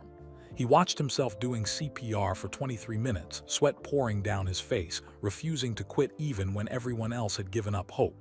He watched himself tell his daughters, "Champions aren't made when things are easy. They're made in moments like this." "What are you going to do with this?" Michael asked. "I don't know," James admitted. "I could sell it to the tabloids for a lot of money, like enough money that I'd never have to work again, but..." He paused. "That feels wrong. This was real. This was important. It's not entertainment." Michael looked at the young man, 26 years old, working as a deckhand, probably struggling to pay rent and student loans. A video like this could change his life financially. "James, I want you to post it." James's eyes widened. "What?" "Post it on social media. Not for money. Just post it. The world needs to see this. Not because it makes me look good. I look terrible in that video. But because people need to understand what really matters. They need to see that being a champion isn't about winning games or making money. It's about what you do when everything is on the line." "Are you sure?" "I'm sure. But do me a favor, write something with it. Tell people that the real heroes tonight were Captain Russo, Lin Huang, Marie Dubois, First Mate Conti, and you. Tell them that ordinary people doing extraordinary things, that's what heroism looks like." James nodded slowly. "I will, thank you, Mr. Jordan." 2 hours later, Michael sat in the waiting room of Cardarelli Hospital. His ribs were wrapped, his hands were bandaged, and he'd been given painkillers that made everything feel slightly distant and fuzzy. Yvette sat beside him, her head on his shoulder. The girls had finally fallen asleep in chairs across from them, wrapped in hospital blankets. Captain Russo and his crew were in another wing, being treated for various injuries and exhaustion. The waiting room TV was showing news coverage of the storm. The Medicane had caused damage across the region, down trees, flooded streets, power outages. Several boats had been damaged or destroyed. The Joy had been one of the largest vessels caught in the storm's path. "We were lucky," Yvette said quietly. "Luck had nothing to do with it," Michael replied. "We had a good crew, good people, and we refused to quit." Marcus emerged from the double doors leading to the emergency department. His face was exhausted but relieved. "He's stable," Marcus said, sitting down heavily. "They did an emergency procedure, something called an ablation. They found the problem in his heart and fixed it. The doctor says he's going to need long-term monitoring, but he's going to live. He's going to live a full, normal life." Michael felt tears spring to his eyes again. He'd cried more tonight than he had in 20 years. "Can we see him?" "Not yet. He's in recovery, but the doctor wants to talk to you." A woman in surgical scrubs approached. She was in her 50s with kind eyes and capable hands. "Mr. Jordan, I'm Dr. Alessandra Romano. I'm the cardiac surgeon who treated Terrell." Michael stood, wincing at the pain in his ribs. "How is he really?" "He's going to be fine," Dr. Romano said. "But I need you to understand something. The condition he has, hypertrophic cardiomyopathy, is genetic. It runs in families, and it's often undiagnosed until something triggers symptoms." "Okay," Marcus said slowly. "Mr. Chen, I strongly recommend you and any other family members get screened. This condition can be managed if it's caught early, but if it's not..." She didn't need to finish the sentence. Marcus's face went pale. "You think I might have it too? I think you should get tested soon." After Dr. Romano left, Marcus sat in shocked silence. Michael put a hand on his shoulder. "We'll figure it out. If you have it, we catch it early. You get treatment. You live a long, healthy life. This storm might have saved both of you." "I can't believe this is happening," Marcus whispered. "Sometimes the worst nights of our lives turn out to be blessings in disguise," Michael said. "We just can't see it at the time." The hospital TV suddenly changed channels. Someone in the waiting room had switched to a social media news feed. A video was going viral, millions of views in just a few hours. Michael's heart sank when he recognized James Wright's footage. But then he heard the audio. James had added a simple caption. "This is what real heroism looks like. Not fame, not money, just people refusing to give up on each other." The video showed everything. The decision to sail into the storm, Michael doing CPR, the crew fighting to save the yacht. But James had kept his promise. The caption praised Captain Russo, Lin Huang, Marie Dubois, and every crew member by name. The comment section was exploding. Thousands of people sharing their own stories of overcoming adversity. Parents talking about teaching their children what real courage meant. Athletes saying they were inspired to work harder. Doctors and nurses sharing stories of refusing to give up on patients. One comment stood out. "I'm a medical student and I almost quit last month. I thought I wasn't strong enough. But if Michael Jordan can do CPR for 23 minutes on a sinking yacht, I can study for my exams. Thank you for showing us what real strength looks like." Michael read the comment again, 23 minutes, his jersey number. "You changed someone's life tonight," Yvette said softly, reading over his shoulder. "Probably a lot of people's lives." "We all did," Michael said. "That's the point, we all did it together." His phone buzzed. A text from Giovanni Benedetti, the fisherman who had tried to rescue them, saw the news. "Thank God you're safe. You are always welcome in my home. You and your family are heroes." Michael smiled and typed back, "You're the hero, my friend. Thank you for trying to reach us." 3 hours later, as dawn broke over Naples, Dr. Romano gave them permission to see Terrell. They filed into his room quietly, Michael, Yvette, Marcus, and Captain Russo. Terrell was awake, pale and weak but alive. Tubes and wires connected him to various machines, but his eyes were clear. "Mr. Jordan," he whispered. Michael moved to the bedside. "How are you feeling, kid?" "Like I got hit by a truck, but alive. The doctor told me what you did, 23 minutes of CPR." "I wasn't going to let you quit," Michael said simply. "Why?" Terrell asked. "You risked your family, your yacht, everything. For me, I'm nobody." Michael pulled up a chair and sat down despite the pain in his ribs. He needed Terrell to understand this. "When I was 15, I got cut from my high school varsity basketball team. I was devastated. I went home and cried. I wanted to quit basketball forever, but my mother sat me down and told me something I never forgot. She said, 'Michael, your value isn't in what you achieve. It's in who you are. And who you are is someone who doesn't give up.'" He paused, making sure Terrell was listening. "You're not nobody, Terrell. You're a brilliant kid with dreams of helping people. You're Marcus's brother. You're your parents' son. You matter. And I wasn't going to let the world lose you. Not on my watch." Terrell's eyes filled with tears. "I'm going to make it count, Mr. Jordan, this second chance. I'm going to help people. I'm going to make a difference." "I know you will," Michael said. "And when you get tired, when medical school gets hard, when you want to quit, remember tonight. Remember that you survived when nobody thought you would. You're already a champion, Terrell. Now go prove it to the world." Outside the hospital room, Michael found a quiet corner and called his mother in North Carolina. "Michael, it's 5 in the morning. What's wrong?" "Nothing, Mom. Everything's fine. I just wanted to tell you I love you." "I love you too, baby. But what happened?" So he told her everything. The storm, the decision, Terrell, the CPR, the yacht nearly sinking. His voice cracked several times, but he got through it. When he finished, his mother was quiet for a long moment. "Your father would be so proud of you," she finally said. "Not for the championships, not for the money, but for this, for choosing to help someone when it cost you everything." "I miss him, Mom." "I know, I miss him too, but he's watching, Michael. And tonight, he saw his son become the man he always knew you could be." After the call, Michael stood at the hospital window watching the sun rise over Naples. The storm had passed. The sky was clear and golden. The Mediterranean sparkled in the morning light. His yacht was damaged but repairable. His family was safe. Terrell was alive. And somehow a video of the worst night of his life was inspiring millions of people around the world. "Dad," Victoria's small voice came from behind him. He turned to see both his daughters standing there, Yvette behind them. "Yeah, baby. Was last night scary for you?" "Terrifying," Michael admitted. "The scariest night of my life." "But you didn't quit," Asibel said. "No, I didn't quit." Victoria walked over and took his bandaged hand carefully. "When I grow up, I want to be brave like you."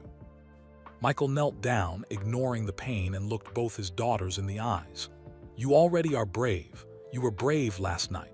And I want you to remember something. Being brave doesn't mean you're not scared. It means you do the right thing even when you are scared. That's what makes a champion, not points or trophies. Character." "We understand, Daddy," Victoria said. And looking into her serious 10-year-old eyes, Michael believed she really did.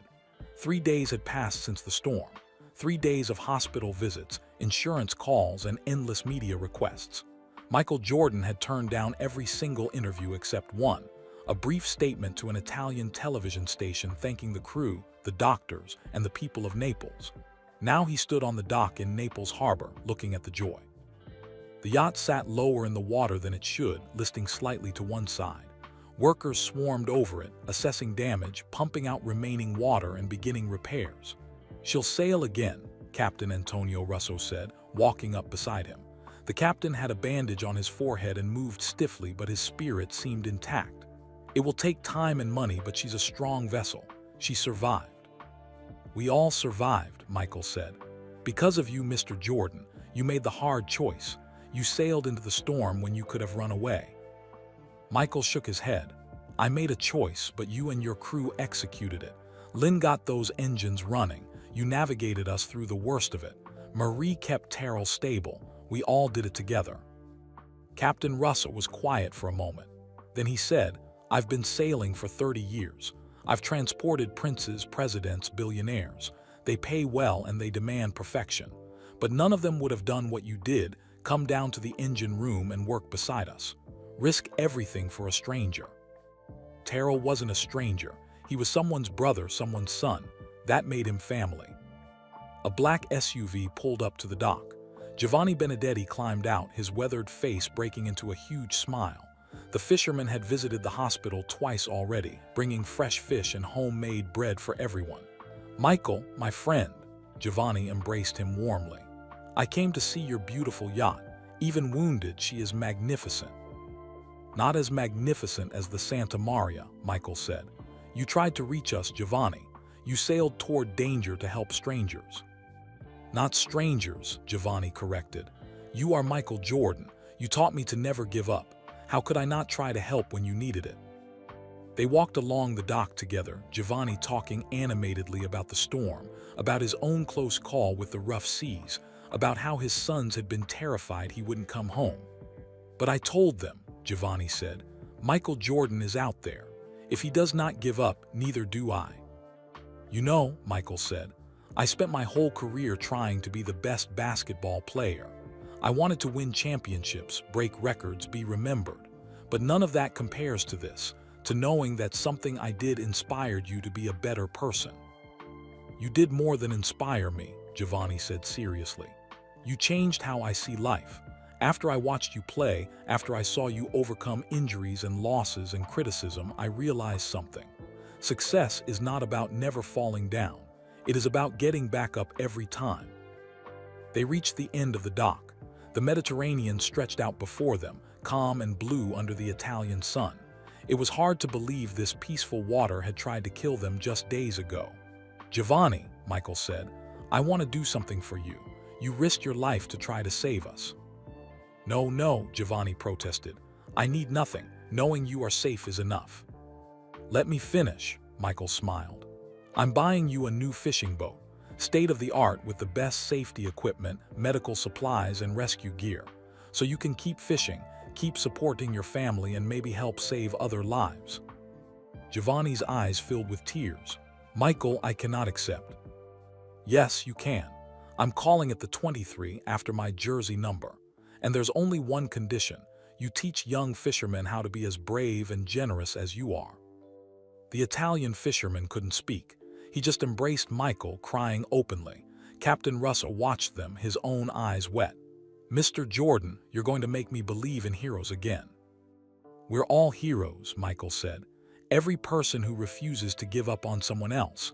Every person who does the right thing when it's hard. That's what a hero is." His phone buzzed. A text from Marcus. "Terrell is being discharged today. Doctor says he's going to make a full recovery. "Can you come to the hospital?" Michael typed back, "On my way." At Cardarelli Hospital, Terrell sat in a wheelchair near the entrance, looking healthier than Michael had seen him since before the storm. His color was good, his eyes were bright, and he was smiling. "Mr. Jordan," Terrell tried to stand, but a nurse gently pushed him back down. "Stay seated," Michael laughed. "Doctor's orders." "I can't believe I'm going home," Terrell said. 3 days ago I was dead, literally dead, and now I'm leaving the hospital." Marcus stood beside his brother, one hand on Terrell's shoulder. He looked exhausted but relieved. "The doctor finished my screening this morning," Marcus said quietly. "I have the same condition Terrell has. They found it early because of what happened. They're starting treatment next week." Michael felt his chest tighten with emotion. "So the storm saved both of you?" "It saved more than that," Terrell said. He pulled out his phone and showed Michael the screen. "That video James posted, it's been viewed over 1 billion times now. 1 billion, Mr. Jordan, and look at the comments." Michael scrolled through them. "I'm a paramedic and I wanted to quit because of burnout. This video reminded me why I became a paramedic. I'm staying. I'm a teacher in a tough neighborhood. I watched this with my students. Now they understand what real strength looks like. Thank you. My son has a heart condition. Watching Michael Jordan refuse to give up on a stranger gives me hope that people won't give up on my son. Thank you. I was going to end my life tonight. But if Michael Jordan can fight for 23 minutes to save a stranger, I can fight one more day. Thank you for saving my life too." The last comment hit Michael like a punch to the gut. He read it again, his hands shaking. "You see," Terrell said, "you didn't just save me. You saved hundreds, maybe thousands of people. They're sharing stories about not giving up, about helping others, about being brave when it's hard." "I didn't do anything special," Michael protested. "Yes, you did," a new voice said. Dr. Alessandra Romano approached them, her surgical scrubs replaced by street clothes. She carried a folder under her arm. "Mr. Jordan, I've been a cardiac surgeon for 28 years. I've performed over 2,000 surgeries. I save lives every day. But after seeing that video, I realized something. I've been treating patients like cases, like problems to solve. You reminded me they're people. They're someone's brother, someone's son, someone's father. And they deserve someone who will fight for them like you fought for Terrell." She opened the folder and showed him printed emails. "Since that video went viral, I've received messages from 43 doctors around the world. They all said the same thing. They were inspired to work harder, to not give up on patients, to remember why they became doctors.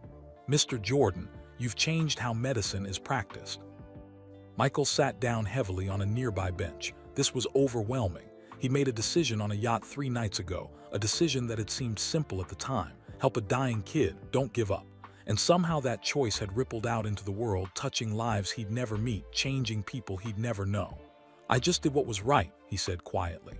"Exactly," Dr. Romano said. "You did what was right when it cost you everything. That's what makes it matter." Yvette appeared with Victoria and Usable.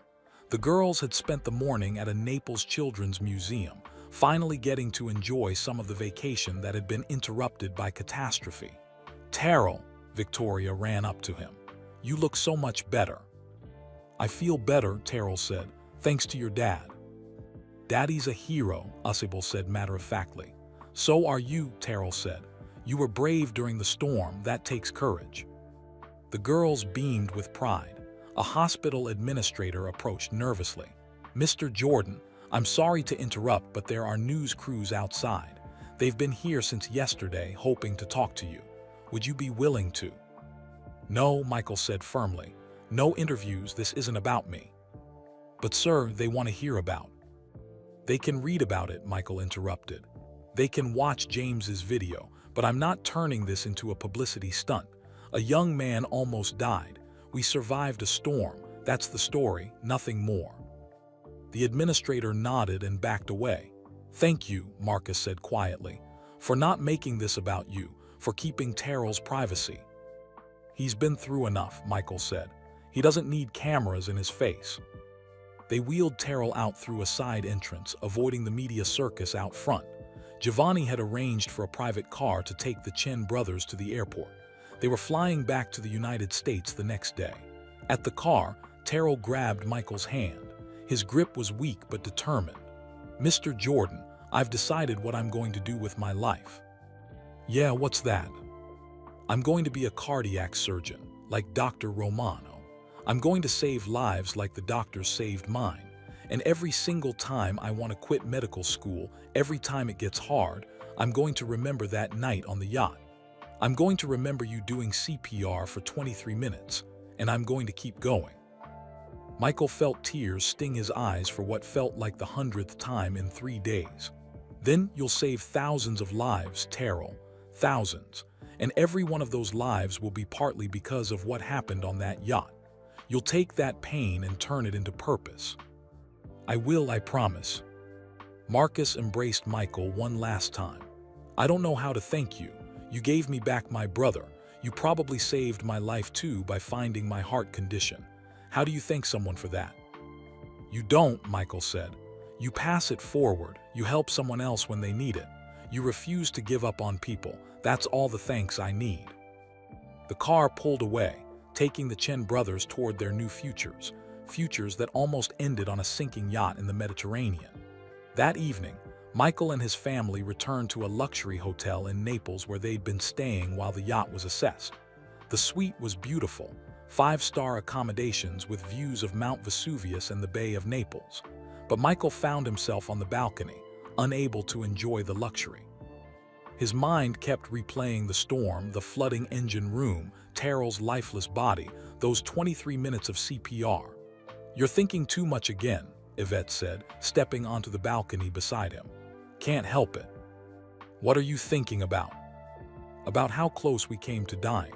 About how one decision, sail into the storm or run to safety, changed everything. About how many lives that decision touched." Yvette took his hand. "Do you regret it?" "No," Michael said immediately. "Even knowing how terrifying it was, even knowing we almost died, no, I don't regret it. But it changed me, Yvette. Something in me is different now." "How?" He struggled to find the words. "My whole life I've been Michael Jordan, the basketball player, the champion, the icon. I've worn that identity like armor. But on that yacht, when I was doing CPR on Terrell, when the yacht was sinking, when I thought we might all die, I wasn't Michael Jordan the celebrity. I was just a man trying to save a life. Just a father trying to protect his family. Just a human being doing his best. And that felt more important than any championship I ever won. That felt real in a way that basketball never did. Don't get me wrong, I loved basketball, I gave it everything. But this, saving a life, that matters on a level I'd never experienced before." Yvette squeezed his hand. "You've always been more than your accomplishments, Michael. The people who love you have always known that. Maybe the storm just helped you see what we've always seen." "What's that?" "That you're not great because you won championships. You're great because of your character, because you don't quit, because you help people even when it costs you. That's who you really are." Michael pulled her close, holding her as the sun set over Naples. Below them, the city was alive with lights and sounds. Somewhere in that city, doctors were saving lives inspired by a video. Somewhere, a fisherman was preparing to receive a new boat that would help him provide for his family. Somewhere, Terrell Chen was planning a future as a cardiac surgeon. And it all started with one decision on a yacht. A decision to do the right thing even when it was terrifying, even when it risked everything. "I want to do something," Michael said suddenly. "What?" "I want to start a foundation. The Joy Foundation, named after the yacht. Its mission will be to provide cardiac screening for young athletes, fund emergency medical equipment on boats, and support first responders. I want to take what happened and turn it into something that saves lives." Yvette smiled. "That's perfect. And I want Giovanni to be part of it, and Captain Russo, and the crew, all of them. They're the real heroes." "You're all heroes," Yvette corrected. "Every single one of you." Michael looked out at the peaceful Mediterranean Sea, the same sea that had tried to kill them days ago. Life was like that, beautiful and terrifying, peaceful and violent, predictable and chaotic. You never knew when a calm evening would turn into a disaster. You never knew when a simple decision would change everything. But one thing Michael knew for certain now: the greatest victories weren't won on basketball courts. They were won in moments like these, when you chose courage over comfort, when you fought for someone else's life like it was your own, when you refused to give up even when giving up made sense. 6 NBA championships had made Michael Jordan famous. 23 minutes of CPR had made him something more. They had made him human. 6 months had passed since the storm. Michael Jordan stood in his office in Charlotte, North Carolina, looking at the framed photograph on his desk. It showed the entire group from that night, Captain Russo and his crew, Giovanni Benedetti, Marcus and Terrell Chen, his family, all standing together on a sunny Naples dock 3 days after the storm. Everyone was smiling, arms around each other, alive. It was his favorite photograph, not the ones from championship celebrations or Hall of Fame inductions. This one. His assistant knocked on the door. "Mr. Jordan, Dr. Sarah Ackafer is here for your 2 o'clock meeting." Michael looked up, confused. "I don't have a 2 o'clock scheduled." "She said it was important. She flew in from Chicago specifically to see you." "Okay, send her in." A woman in her late 30s entered the office. She was tall and elegant, with dark skin, intelligent eyes, and an air of calm authority. She wore a white doctor's coat over professional clothes. "Mr. Jordan, I'm Dr. Sarah Ackafer. I'm a cardiac surgeon at Northwestern Memorial Hospital in Chicago. Thank you for seeing me without an appointment." "Of course," Michael said, gesturing to a chair. "What can I do for you, Dr. Ackafer?" She sat down, clasping her hands in her lap. For a moment she seemed to struggle with what to say. Then she spoke. "Mr. Jordan, 2 years ago I lost my younger brother. His name was David. He was 17 years old and he died of sudden cardiac arrest. He collapsed during a soccer game. By the time the ambulance arrived, it was too late." "I'm very sorry," Michael said quietly. "David wanted to be a professional soccer player. He was talented, dedicated, full of life. And then one day he was just gone. His heart stopped and nothing could bring him back." Dr. Ackafer's voice remained steady, but Michael could see the pain in her eyes. "I was finishing my surgical residency in London when it happened. I flew home to Nigeria for the funeral, and I couldn't function. I was a doctor. I was supposed to save lives, but I couldn't save my own brother. I didn't even know he had a heart condition. What good was all my training if I couldn't protect the people I loved?"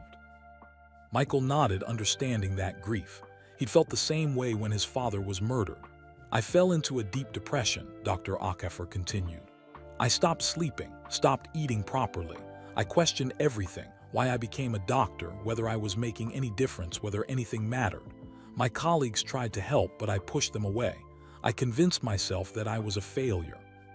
She paused, taking a breath. 3 months ago, I was in my apartment in London. I had decided to quit medicine. I had written my resignation letter to the hospital, and she hesitated.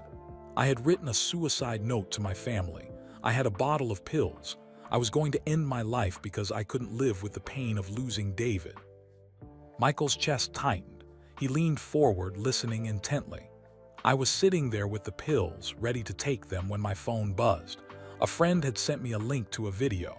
It was the video from your yacht, James Wright's footage of the storm." Dr. Ackafer pulled out her phone and opened the video. Michael had watched it dozens of times, but it still affected him, seeing himself doing CPR, refusing to quit, fighting for Terrell's life. "I watched you do chest compressions for 23 minutes, Dr. Ackafer said. "I watched you refuse to give up even when everyone around you said it was hopeless. I watched you fight for a stranger like he was your own son, and something broke open inside me." Tears began streaming down her face. "I realized that David's death wasn't my fault. I couldn't have saved him. I wasn't there, and even if I had been, his condition was too severe. But what I could do was honor his memory by saving other lives. I could make sure other families didn't lose their brothers, their sons, their loved ones." She wiped her eyes, composing herself. "That night, I put away the pills. I tore up the suicide note. I called my supervisor at the hospital and told her I was staying. And I decided to specialize in cardiac surgery, specifically in treating young people with heart conditions like the one that killed David." "Dr. Ackafer," Michael said, his own voice thick with emotion, "I don't know what to say." "Let me finish," she said gently. "In the past 6 months since watching your video, I've performed 47 emergency cardiac surgeries. 47 young people who had sudden heart problems, athletes, students, children. And Mr. Jordan, I've saved 43 of them. 43 young people are alive today because you taught me to never give up. Michael stood abruptly and walked to the window, his back to her. He couldn't let her see him crying, but the tears came anyway. There's more, Dr. Akafor said. I'm not the only one. Since your video went viral, there's been a documented 23% increase in people performing CPR during cardiac emergencies. 23%, Mr. Jordan, your jersey number. People who would have frozen or panicked are now taking action because they watched you refuse to quit. She pulled a folder from her bag and placed it on his desk. These are letters from doctors, nurses, paramedics, and ordinary people around the world. All of them say the same thing: your video saved lives. A paramedic in Australia performed CPR for 18 minutes on a drowning victim and saved her because he remembered your video. A mother in Brazil did CPR on her son after a bike accident and kept him alive until the ambulance arrived. A medical student in India almost quit school, but decided to stay after watching your video. Michael turned back to face her, not bothering to hide his tears. How many? He asked. How many lives? Dr. Akafor opened the folder and showed him a research paper. I'm working with a team at Johns Hopkins University. We've been tracking the impact of your video using statistical modeling and documented cases. Based on our research, we estimate that your actions on that yacht have directly or indirectly saved approximately 2,847 lives worldwide. And that number grows every day. The number hit Michael like a physical blow. He sat down heavily in his chair. 2,847, Dr. Akafor finished. That's a conservative estimate. The real number could be much higher. People who saw the video and learned CPR.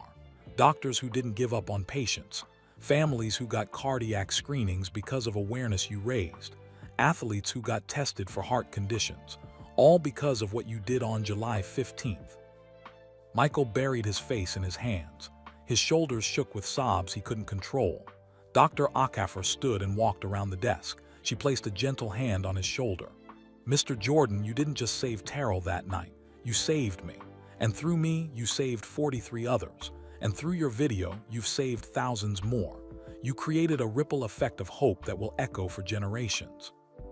Michael looked up at her. But I was terrified that night. I almost died. My family almost died. I didn't feel heroic. I just felt scared. That's what makes it heroic, Dr. Akafor said. You were scared and you did it anyway. You risked everything and you refused to quit. That's the lesson the world needed.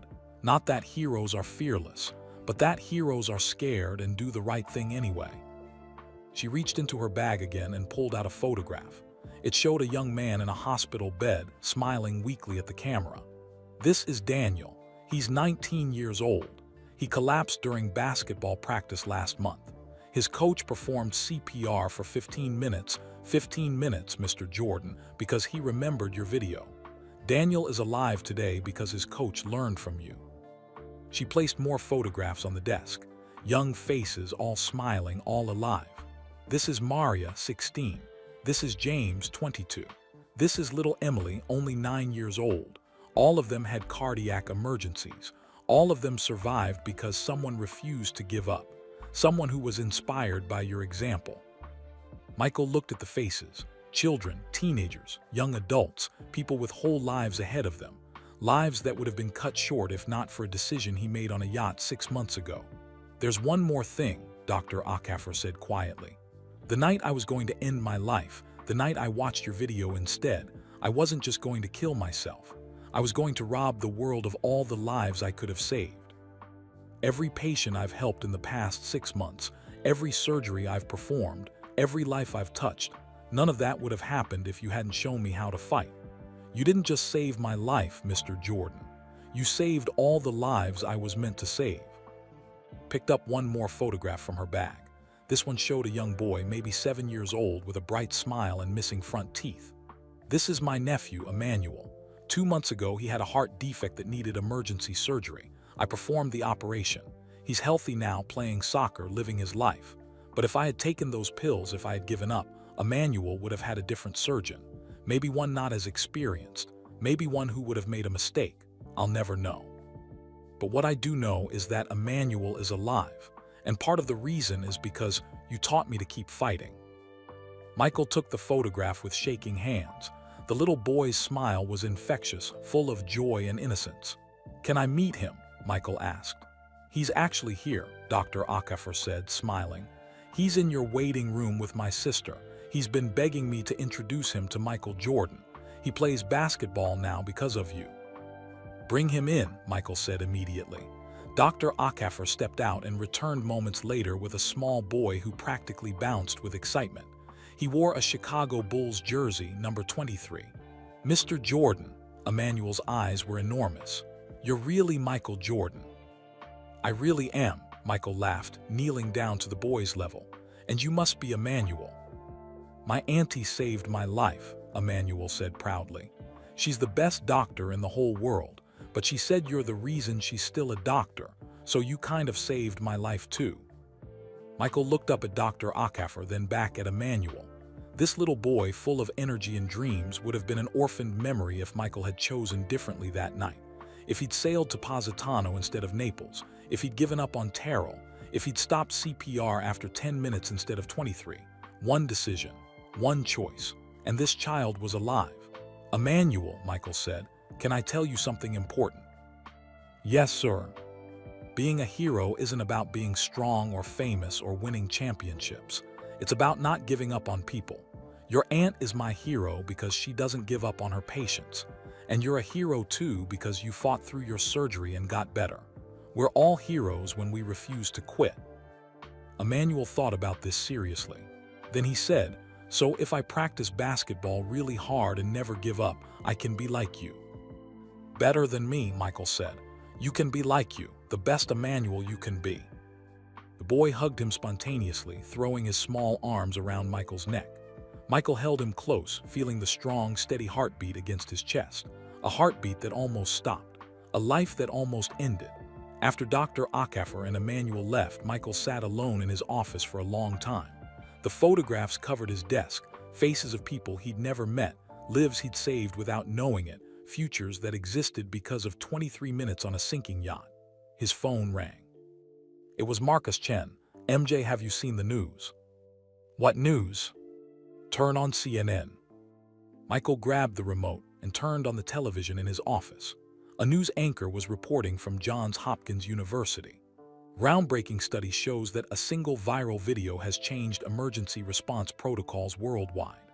The study, led by Dr. Sarah Akafer and her team, demonstrates that Michael Jordan's actions during a Mediterranean storm last July have resulted in thousands of lives saved through increased CPR knowledge and application. The screen showed James Wright's video again, followed by interviews with people who had performed CPR after watching it. "This is incredible," the news anchor continued. "Not only has the video inspired medical professionals, but it's changed how we think about heroism itself. Michael Jordan, already considered one of the greatest athletes of all time, may have achieved his greatest victory not on a basketball court, but on a sinking yacht." Marcus's voice came through the phone. "You changed the world, MJ, not with basketball, with humanity." "How's Terrell?" Michael asked, changing the subject. He didn't want to think about himself as changing the world. It felt too big, too overwhelming. "He's amazing, top of his class at Duke. He's already been accepted into a pre-med program, and I've been completely healthy since they started treating my heart condition. That storm saved both our lives in more ways than one." "Good," Michael said. "That's really good." After hanging up, Michael opened his laptop and searched for news about the video. What he found astounded him. The video had been viewed over 3 billion times now. It had been translated into 67 languages. Schools were showing it in health classes to teach CPR. Hospitals were using it in training programs. The comments section had become a movement, millions of people sharing stories of helping others, refusing to give up, finding courage in impossible situations. One comment thread caught his attention. It was from a father in Japan. "My son was bullied at school. He wanted to end his life. I showed him this video and said, 'Michael Jordan fought for 23 minutes for a stranger. I will fight for you forever. Please don't give up. My son is still here. He's getting help. He's healing. Thank you, Mr. Jordan, for showing us what love looks like.'" Michael read it 3 times, tears blurring his vision. Another comment from a teacher in Kenya. I showed this video to my students in Nairobi. We are very poor. We have no sports equipment, no computers, nothing. But after watching Mr. Jordan, my students understood being a champion is not about what you have. It is about what you give. Now they help each other. They tutor the younger children. They share their food. They are champions. And another from a young woman in Brazil. I was in an abusive relationship. I watched this video and realized, if Michael Jordan won't give up on a dying stranger, I shouldn't give up on myself. I left. I'm safe now. I'm rebuilding my life. Thank you for showing me I was worth fighting for. The stories went on and on. Hundreds of thousands of them. People who found hope in the darkest moments. People who learned to help others. People who discovered their own strength by watching someone else refuse to surrender. Michael closed his laptop and walked to the window. Outside, Charlotte was alive with afternoon activity. Cars rushing past. People walking on sidewalks. Lives being lived, dreams being pursued, futures unfolding. How many of those people had watched the video? How many had been touched by it? How many had changed because of a decision he'd made on a yacht? He thought about his basketball career. 6 championships, 5 MVP awards, 10 scoring titles, numbers that had defined him for decades. But those numbers paled in comparison to 2,847 lives saved. And that number was still growing. His assistant's voice came through the intercom. Mr. Jordan. The Joy Foundation board meeting is in 10 minutes. I'll be right there, he said. The Joy Foundation had been officially launched 4 months ago. Captain Russell served as Maritime Safety Director. Giovanni Benedetti led community outreach. Dr. Okafor had joined as medical advisor. Marcus Chen was executive director.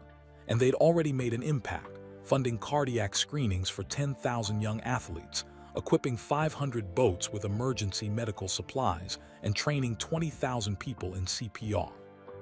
But the Foundation's real mission, Michael realized now, was bigger than cardiac health or maritime safety. It was about teaching the world what really mattered. Not fame, not money, not championships, but people, human lives. The simple, profound act of refusing to give up on each other. 6 NBA championships had made Michael Jordan famous. 23 minutes of CPR had made him something greater. They had made him human. Perfectly, beautifully, vulnerably human. And in doing so, they had reminded the world what humans could be when they chose courage over comfort, when they chose compassion over safety, when they chose to fight for each other like every life mattered. Because every life did matter, every single one. The Joy Foundation boardroom overlooked downtown Charlotte. Floor-to-ceiling windows framed the city skyline, but Michael Jordan barely noticed the view. His attention was focused on the people sitting around the conference table, people who had become more than colleagues. They had become family. Captain Antonio Russo sat to his right, looking distinguished in a navy blazer. The Italian captain had relocated to the United States to run the Foundation's maritime safety program. His weathered face carried fewer worry lines these days. Giovanni Benedetti sat beside him, uncomfortable in his suit but beaming with pride. His new fishing boat, the 23, had already participated in 2 rescue operations off the Italian coast. He'd become a local hero in Naples.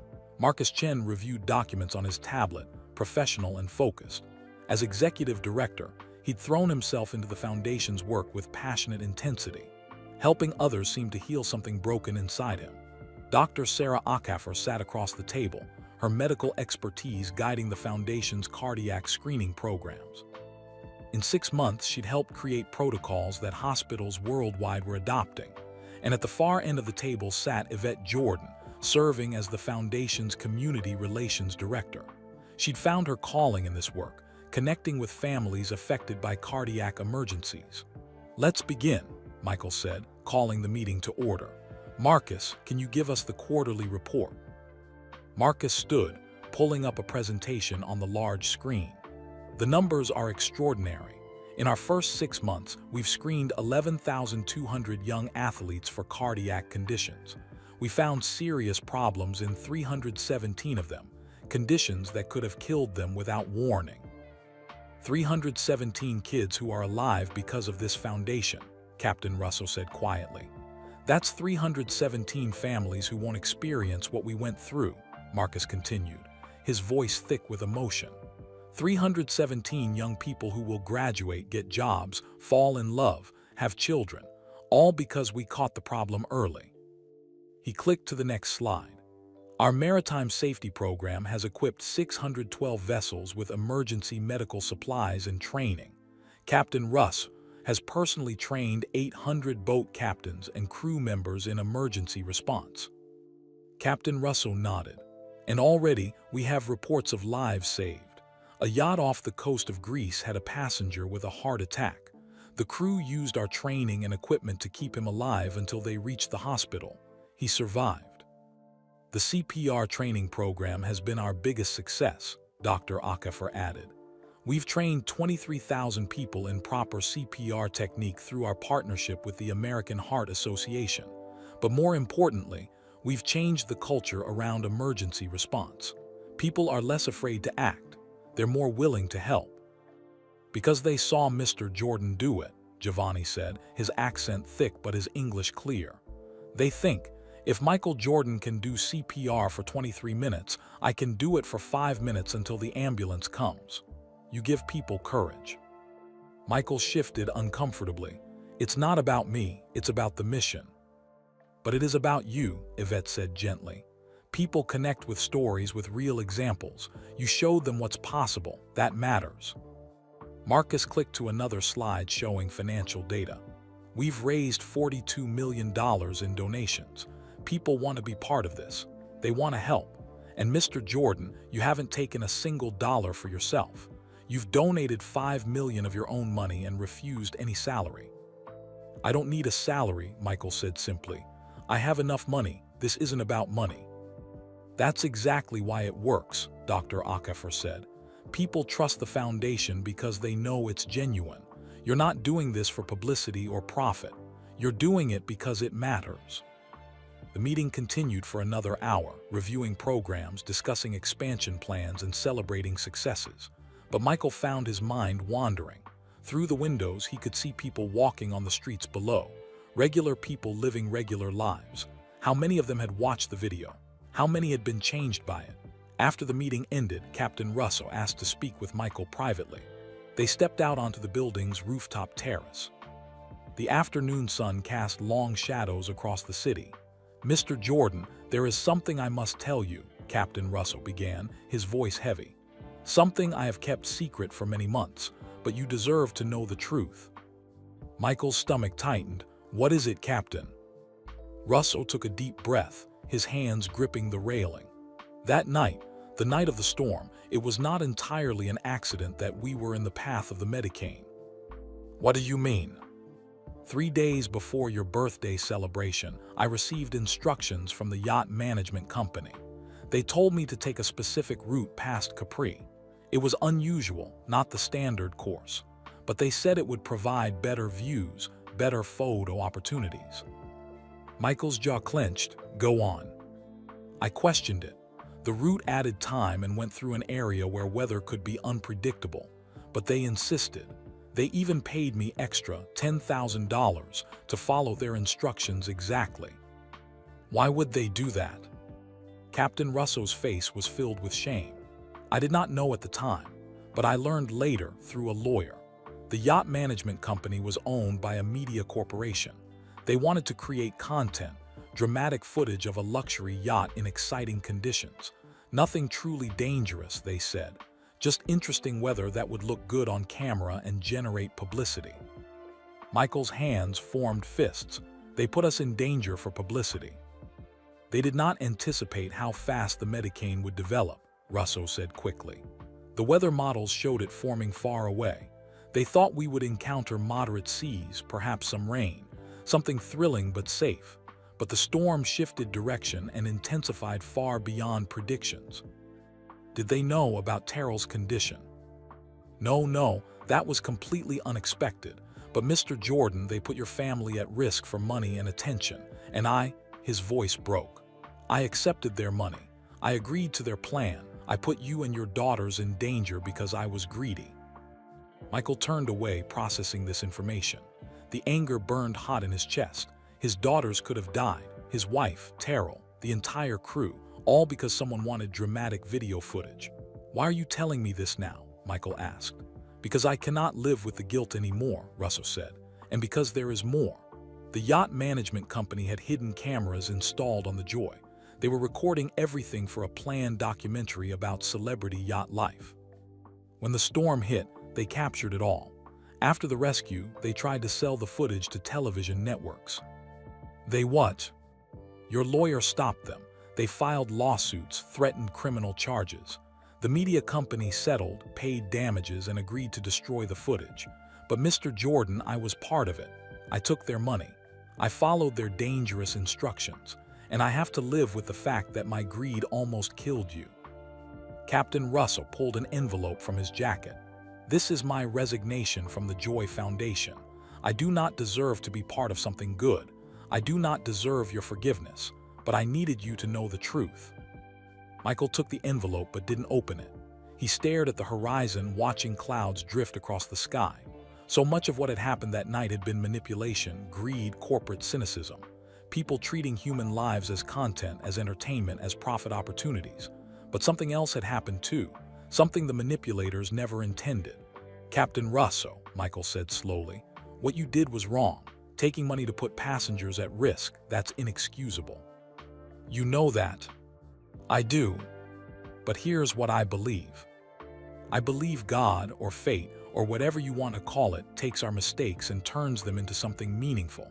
Those corporate executives wanted drama for television. They wanted content. But what they got was something completely different. They got a story that saved thousands of lives.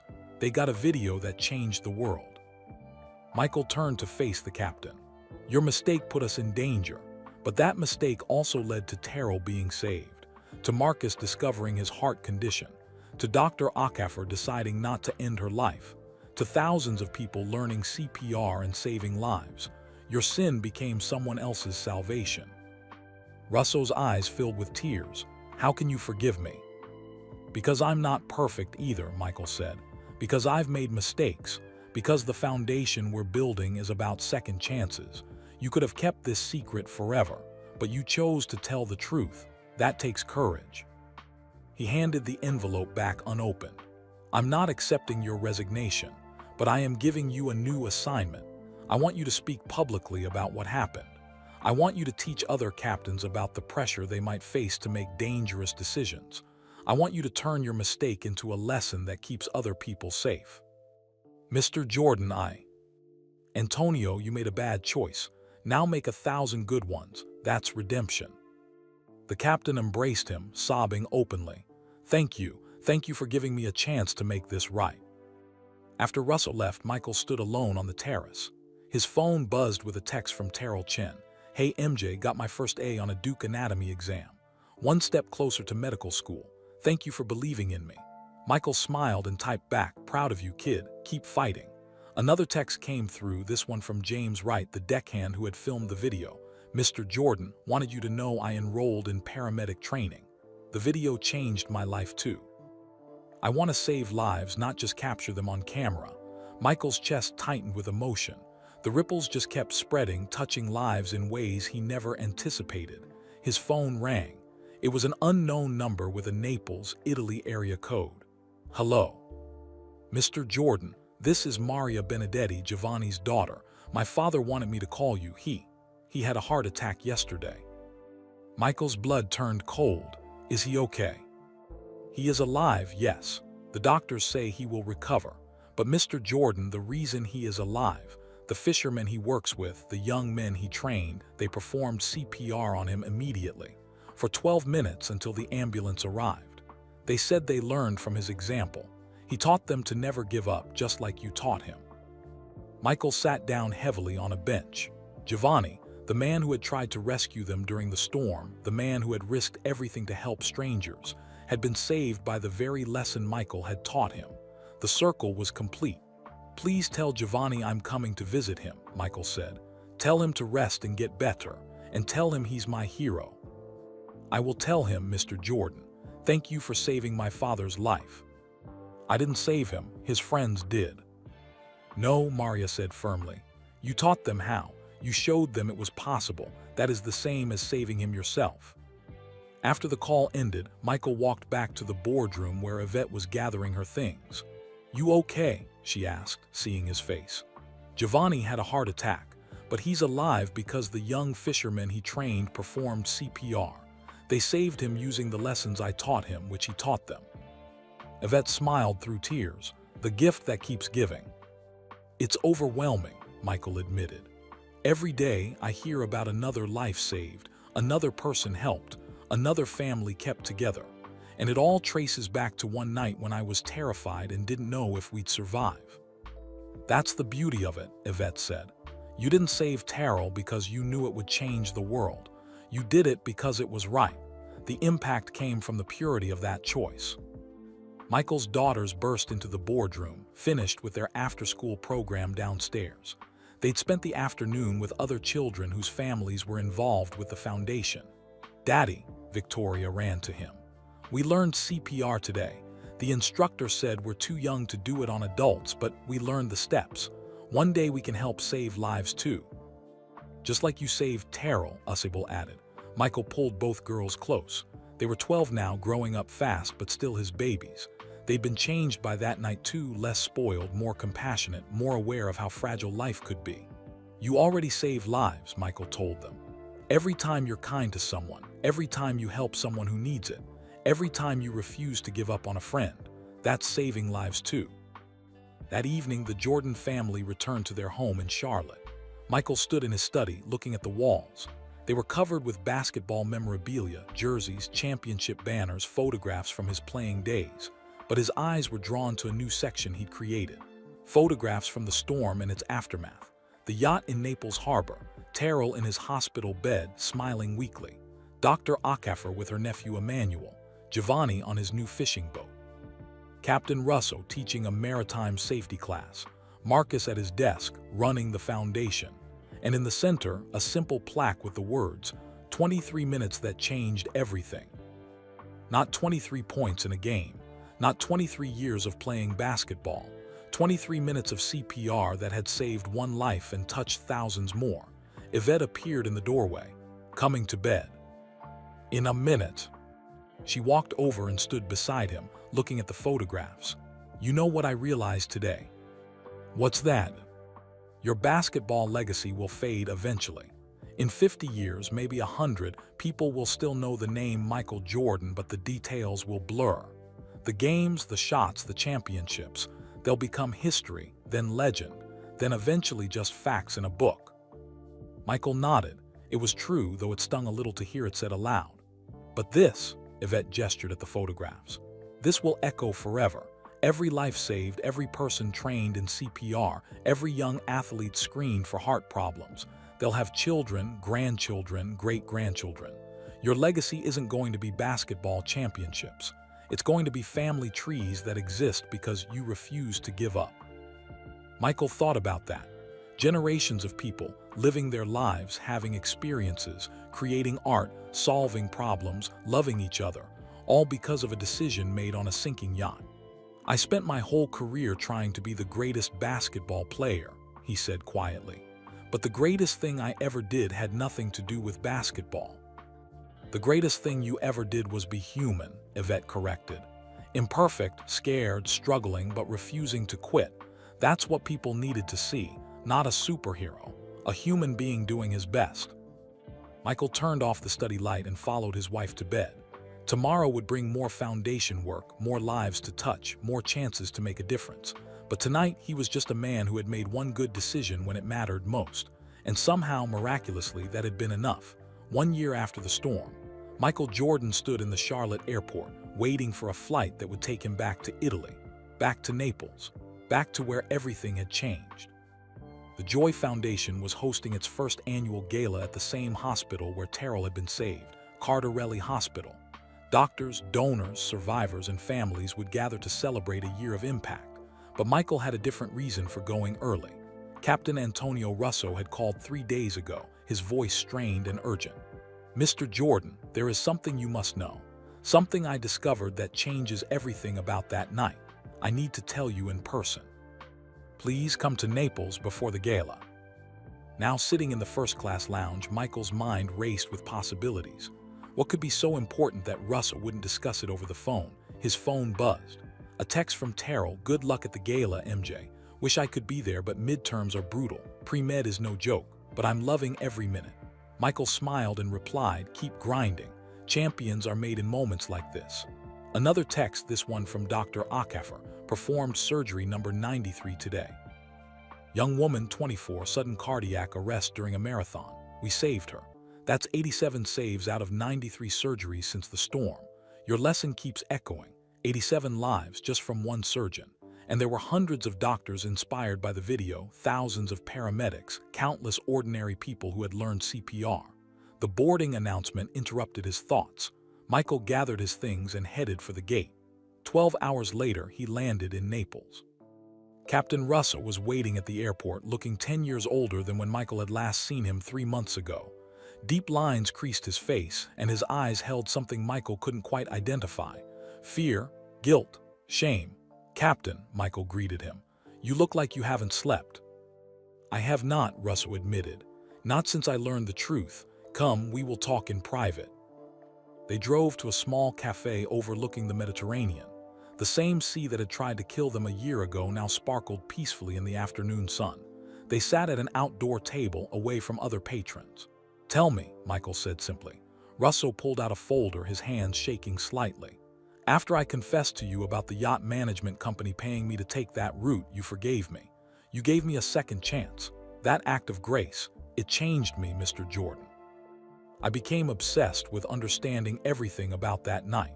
I needed to know the full truth." He opened the folder, revealing documents, emails, and what looked like legal papers. "I hired a private investigator in Italy. I asked him to dig into everything about the yacht management company, the media corporation that owned it, and the events leading up to that night. What he found." Russell's voice trailed off. "What did he find?" "The route they told me to take. It was not just for better photos. They had paid a meteorologist to track the storm. They knew the Medicane was forming. They knew it might shift toward our path." Michael's blood ran cold. They knew. They calculated the risk. They thought the storm would create dramatic but survivable conditions. Rough seas, heavy rain, but nothing catastrophic. They wanted the footage of a luxury yacht in a storm with a celebrity aboard. They thought it would be exciting television. They gambled with our lives. Yes, but here is what they did not know, what nobody knew until after the rescue. Russell pulled out another document. The Medicane that hit us was not a natural storm. Michael stared at him.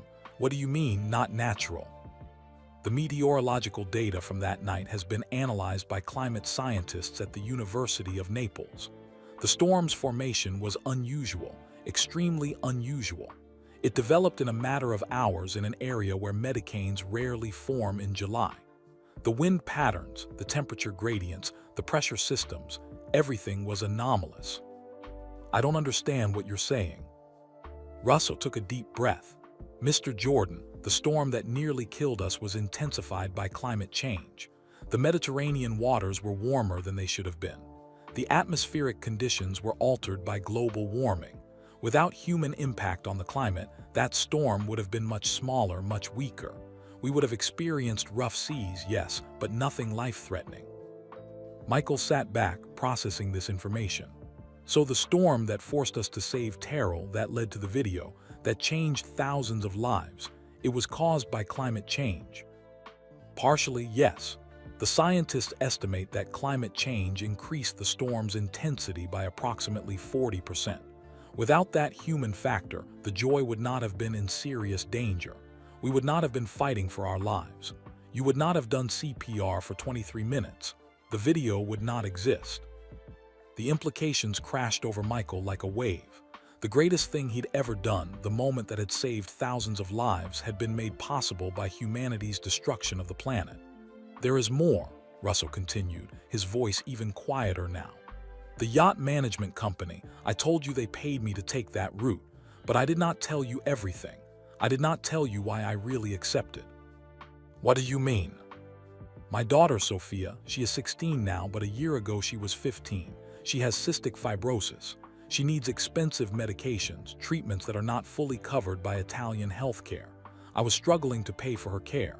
When the yacht company offered me $10,000 to take an alternate route, his voice broke. I took it because my daughter needed medicine. I put your family at risk to save mine. Michael's anger flared, then subsided. He thought about his own daughters, about what he would do to protect them. The answer was simple: anything, everything. Is Sophia okay? Michael asked. Russell looked surprised by the question. Yes, she is managing her condition. But Mr. Jordan, do you understand what I am telling you? I nearly killed you and your family because I needed money for my sick daughter. I'm not a hero. I am a desperate father who made a terrible choice. You're both, Michael said. You made a bad decision for a good reason. That doesn't excuse it, but it explains it. And after that night, you've spent every day trying to make it right. That is not enough. It's exactly enough, Michael interrupted.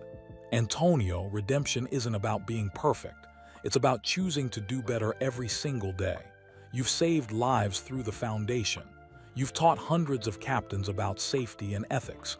You've turned your mistake into a mission. That's redemption. Russell wiped his eyes. There is one final thing, the most important thing. He pulled out one last document. This one looked like a medical report.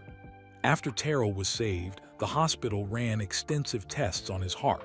They found the cardiomyopathy, yes, but they found something else, something that should not have been possible. What? When you performed CPR for 23 minutes, you kept blood flowing to his brain. You kept him alive. But according to the medical data, Terrell was clinically dead for portions of that time. His heart showed no electrical activity. His brain showed no response to stimuli. By every medical definition, he was gone. But he came back, Michael said. Yes, but the doctors cannot explain how. Dr. Romano has called it a miracle. The timing, the precise moment his heart restarted, it defies medical explanation. You performed chest compression number 23 and his heart began beating again. 23, your jersey number. Michael felt goosebumps rise on his arms. What are you saying? I am saying that everything about that night, the storm, the timing, Terrell's collapse, your decision to sail into danger, the 23 minutes, the moment of revival, it is all connected by something we cannot explain. The scientists call it coincidence. Dr. Romano calls it divine intervention. I do not know what to call it, but I know this. That night was meant to happen exactly as it did. Michael stared out at the Mediterranean. The water was so calm now, so peaceful. It was impossible to imagine that a year ago, this same sea had been trying to kill him. You said the storm was caused by climate change, Michael said slowly. Humanity's mistake, and you took money to put us in danger because you needed to help your daughter, a father's desperate choice. And Terrell collapsed because of a genetic condition nobody knew about, a hidden problem. And I decided to sail into the storm because I refused to give up on someone, a choice that could have killed my family. Yes. So the worst parts of humanity, greed, desperation, hidden illness, environmental destruction, all combined to create the circumstances for the best part of humanity to emerge, people refusing to give up on each other. Russell nodded slowly. I had not thought of it that way, but yes, our sins created the situation. Your courage redeemed it. Michael thought about Dr. Akafer about to end her life until she saw the video, about the father in Japan whose son didn't commit suicide, about the thousands of people who learned CPR, who helped strangers, who found hope in impossible situations. Evil can create the circumstances, Michael said, but it can't create the outcome. That's up to us. That's always up to us. They sat in silence for a long time, watching the waves lap against the shore.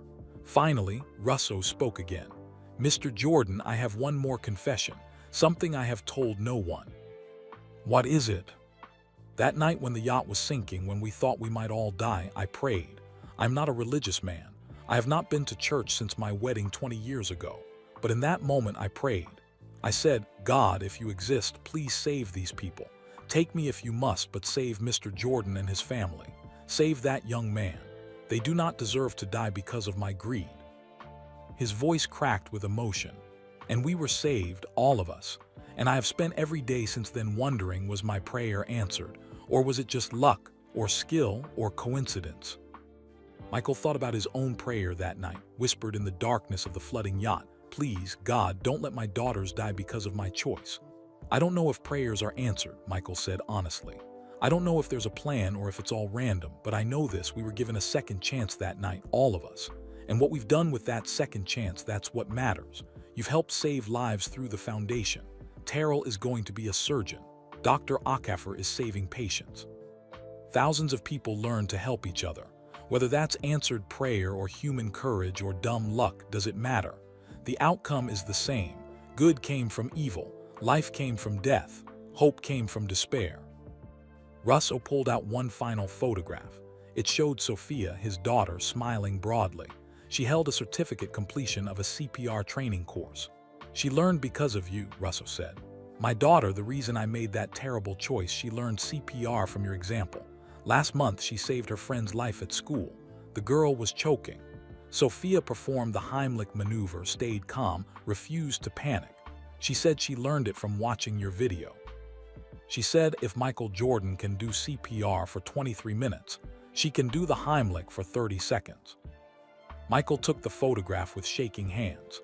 This young girl, suffering from cystic fibrosis, struggling with her own mortality, had saved someone's life because she was inspired by a video that only existed because her father needed money to pay for her medicine. The circle wasn't just complete, it was infinite. "Your sin saved your daughter," Michael said quietly. "Not in the way you intended, but it did. You took that money, I made that choice, Terrell almost died. The video went viral. Your daughter learned CPR, and she saved her friend. Your terrible decision became part of a chain reaction that ended in life, not death." "How can that be?" Russell whispered. "Because humans are complicated. We're greedy and generous, cowardly and brave, selfish and sacrificial, sometimes all at once. And somehow, miraculously, when we choose courage over comfort, when we refuse to give up on each other, our better angels win. Not always, not even most of the time, but sometimes. And sometimes is enough to change the world." They walked along the Naples waterfront as the sun began to set. The same waterfront where, a year ago, ambulances had waited to rush Terrell to the hospital. The same docks where the Joy had limped in, damaged but afloat. "Tomorrow night at the gala," Russo said, "they want you to speak. They want to hear about that night from you. What will you say?" Michael had been thinking about this for weeks. What could he possibly say that would capture the complexity, the beauty, the terror, and the miracle of that night? "I'll tell them the truth," he said finally. "I'll tell them I was terrified. I'll tell them I almost gave up. I'll tell them I'm not a hero. I'm just a man who refused to quit when quitting made sense. And I'll tell them that the greatest victory of my life wasn't winning a championship. It was doing CPR for 23 minutes and refusing to accept death. They will love you for it. I don't want them to love me. I want them to help each other. That's the point of all this." They reached the spot where Giovanni's fishing trawler had docked that night after trying to reach the Joy in the storm. Giovanni himself stood there now, waiting for them. He looked healthy, recovered from his heart attack, and his face split into a huge grin when he saw Michael. "My friend, my brother," Giovanni embraced Michael warmly. "You came back to Naples." "I had to see you," Michael said. "How are you feeling?" "Strong. The doctors say my heart is good. And I tell them, of course it is good. It belongs to a man who learned courage from Michael Jordan." They laughed together, these two men from completely different worlds, bound together by one terrible, beautiful night. "Come," Giovanni said. "I want to show you something." He led them to his new boat, the 23, docked nearby. The vessel was beautiful, modern, safe, equipped with every emergency device imaginable. But what caught Michael's attention was the side of the boat. Painted there in large letters were the names of everyone from that night: Michael Jordan, Yvette Jordan, Victoria Jordan, Usable Jordan, Terrell Chen, Marcus Chen, Antonio Russo, Paolo Conti, Lin Huang, James Wright, Marie Dubois. "We are all in this together," Giovanni said simply. "We were that night, we are now, we always will be." Michael traced his fingers over the names, these people who had become family through fire and water and terror and hope. "Tomorrow at the gala," Giovanni said, "I will tell everyone how you taught me to never give up, how you risked everything for a stranger, how you showed the world what a champion really is." "Don't," Michael said. "Tell them about your crew saving your life. Tell them about fishermen helping each other. Tell them about ordinary people doing extraordinary things. That's the real story. Giovanni studied his face for a long moment. Then he smiled. You still do not understand, do you? You still do not see what you did. What do you mean? You showed us ourselves, the best versions of ourselves, the version we could be if we tried. That is why the video changed the world. Not because you are Michael Jordan, the basketball player. Because you are Michael Jordan, the human, scared, struggling, refusing to quit. We saw ourselves in you, and we decided to be better. As the sun set over Naples, painting the sky in shades of gold and orange, Michael understood something he hadn't fully grasped before. The storm hadn't just saved Terrell's life. It had saved thousands of lives by showing people what was possible. Not superhuman strength, not fearless courage, but ordinary humans choosing, moment by moment, breath by breath, compression by compression, to refuse to give up. 23 minutes had changed everything. Not because those 23 minutes were perfect, but because they were human, perfectly, beautifully, terrifyingly human. And humanity at its best was enough. It was always enough. The gala at Cardarelli Hospital was everything Michael Jordan had hoped it would be, and nothing he expected. The hospital's grand auditorium had been transformed. White lights twinkled from the ceiling like stars. Round tables filled the space, each one representing a life saved by the Joy Foundation or inspired by the viral video. At the center of each table sat a candle and a small card with a name and a story. Michael arrived early with Yvette and his daughters. Victoria and Usable wore elegant dresses, looking so grown up at 12 years old that it made his heart ache. Where had his little girls gone? "Daddy, look at all these people," Victoria whispered, scanning the growing crowd. "They're all here because of what you did." "What we all did," Michael corrected automatically. The room filled quickly. Doctors in formal attire, nurses who had worked the night Terrell was saved, cardiac patients wearing their survival like badges of honor, families who had lost loved ones but found purpose in prevention, donors who believed in the mission, and scattered throughout, survivors, people who were alive because someone had refused to give up on them. Dr. Sarah Acaffer arrived with her nephew Emmanuel, now 8 years old and bouncing with energy. He still wore his Chicago Bulls jersey, number 23 under his suit jacket. "Mr. Jordan," Emmanuel ran up and hugged him. "Auntie Sarah says I can tell my story tonight." "You're speaking?" Michael asked. Dr. Acaffer smiled. He insisted. "He wants people to know what it means to be saved. I couldn't say no." Marcus and Terrell Chen entered together. Terrell looked healthy, strong, and confident, nothing like the dying teenager from a year ago. He wore a Duke University blazer and carried himself with quiet dignity. "MJ," Terrell embraced him warmly. "I finished my midterms early. Couldn't miss this." "How'd you do?" "Perfect scores," Terrell grinned. "Turns out almost dying makes you pretty motivated to succeed in medical school." Captain Russ arrived with his family, his wife Alina and his daughter Sophia. The 16-year-old girl was thin and pale from her cystic fibrosis, but her eyes shone with intelligence and determination. She carried a folder under her arm. "Mr. Jordan, I prepared something," Sophia said in accented English. "A speech about what your video taught me. May I share it tonight?" "Of course," Michael said. Giovanni Benedetti made a grand entrance with his entire extended family, sons, daughters, grandchildren, cousins. It seemed like half of Naples had come with him. He spotted Michael and bellowed across the room, "My brother, the man who taught me courage." People turned to look. Whispers spread through the crowd. "That's Michael Jordan, the Michael Jordan." But there was something different in their gazes tonight. Not the usual awe of celebrity, but something deeper: respect, gratitude, recognition. James Wright, the deckhand who had filmed the video, arrived looking nervous in an ill-fitting suit. He was accompanied by his paramedic training instructor. "Mr. Jordan, I graduate next month," James said. "I'll be a certified paramedic." Because of that night, I found my calling. Lin Huang, the engineer who had restarted the yacht's engines during the storm, arrived from California where he now lived. Paolo Conti, the first mate, flew in from Italy. Marie Dubois, the chef, came from her new restaurant in Paris. The crew of the Joy was reunited for the first time since that terrible night. As the room filled to capacity, over 500 people, Michael felt the weight of it all pressing down on him. 500 people, each with a story, each connected to that night in ways he was still discovering. The lights dimmed. A spotlight illuminated the stage. The hospital's director, Dr. Franco Martinelli, took the microphone. "Welcome, everyone, to the first annual Joy Foundation Gala.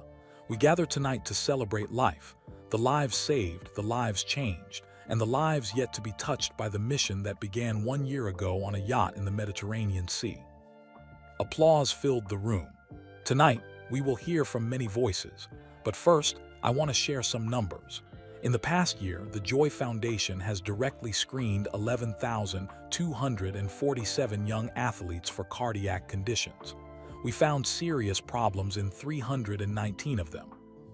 That is 319 young people who might have died suddenly during sports, during sleep, during everyday life, but who are now receiving treatment and will live long, healthy lives. More applause, louder this time. We have equipped 647 vessels with emergency medical equipment and training. We have trained 24,892 people in CPR and emergency response. And we have documented, through careful research, that the viral video from that night has contributed to approximately 3,200 lives saved worldwide through inspired action. The number hit Michael like a physical blow, 3,200. When Dr. Akafer had told him it was 2,847 6 months ago, he'd been overwhelmed. Now it was 3,200 and growing. But numbers only tell part of the story, Dr. Martinelli continued. Tonight, we will hear the human stories behind those numbers. We begin with someone very special, a young man who was, in many ways, the reason this foundation exists. Please welcome Terrell Chen. Terrell walked to the stage, moving with confidence. He stood at the microphone, looking out at the crowd. For a moment, emotion flickered across his face. Then he spoke. "A year ago, I died, not metaphorically, not almost died. I actually died. My heart stopped. My brain stopped receiving oxygen. By every medical definition, I was gone. And then Michael Jordan did CPR on me for 23 minutes and refused to let me stay dead." He paused, letting that sink in. People ask me what I remember from that night. The truth is, I don't remember much. I remember pain in my chest at dinner. I remember collapsing in my cabin. And then, nothing, just darkness. No white light, no angels, no life flashing before my eyes, just nothing. The next thing I remember is waking up in this hospital, in a room down the hall from where we sit tonight. And a doctor, Dr. Romano, who is here tonight, telling me that I had been clinically dead, that my heart had stopped, that a man I'd met that same day had performed CPR on me until my heart decided to beat again. Terrell's voice grew stronger. "I'm 20 years old now. I'm in pre-med at Duke University. I have a 4.0 GPA. I volunteer at Duke Hospital. I'm going to be a cardiac surgeon because of what happened to me. But here's what I want you to understand. I'm not special. I'm not a hero. I'm just a kid who got lucky. Lucky that I collapsed on a yacht with people who refused to give up. Lucky that Michael Jordan valued my life as much as he values his own daughter's lives." He looked directly at Michael. "Mr. Jordan risked his family to save me. He sailed into a storm that could have killed everyone. He did CPR until his hands bled. He fought for 23 minutes for a stranger. And because of that choice, I'm standing here. But more than that, because he chose to let the video be shared, thousands of other people are standing somewhere tonight alive because someone else learned his lesson. Someone else refused to give up." Terrell held up a folder. "These are letters, hundreds of them, from people who are alive because of what happened on that yacht. A 15-year-old girl in Texas whose friend performed CPR after a swimming accident. A 40-year-old father in Australia who survived a heart attack because a bystander knew what to do. A college student in India who didn't commit suicide because he saw the video and found hope." His voice broke slightly. "Mr. Jordan, you saved my life, but you saved more than that. You saved my future. You saved the patients I will help as a doctor. You saved the children I'll have someday. You saved everything I will ever do or be. And you did it for thousands of people you'll never meet.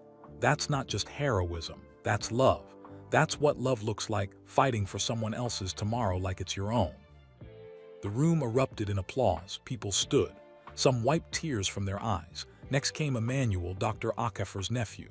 The 8-year-old walked confidently to the microphone, which had to be lowered for his height. "Hi, I'm Emmanuel. I had a bad heart and my auntie fixed it with surgery. But she almost wasn't here to fix it because she was very sad after her brother died. She was going to not be alive anymore."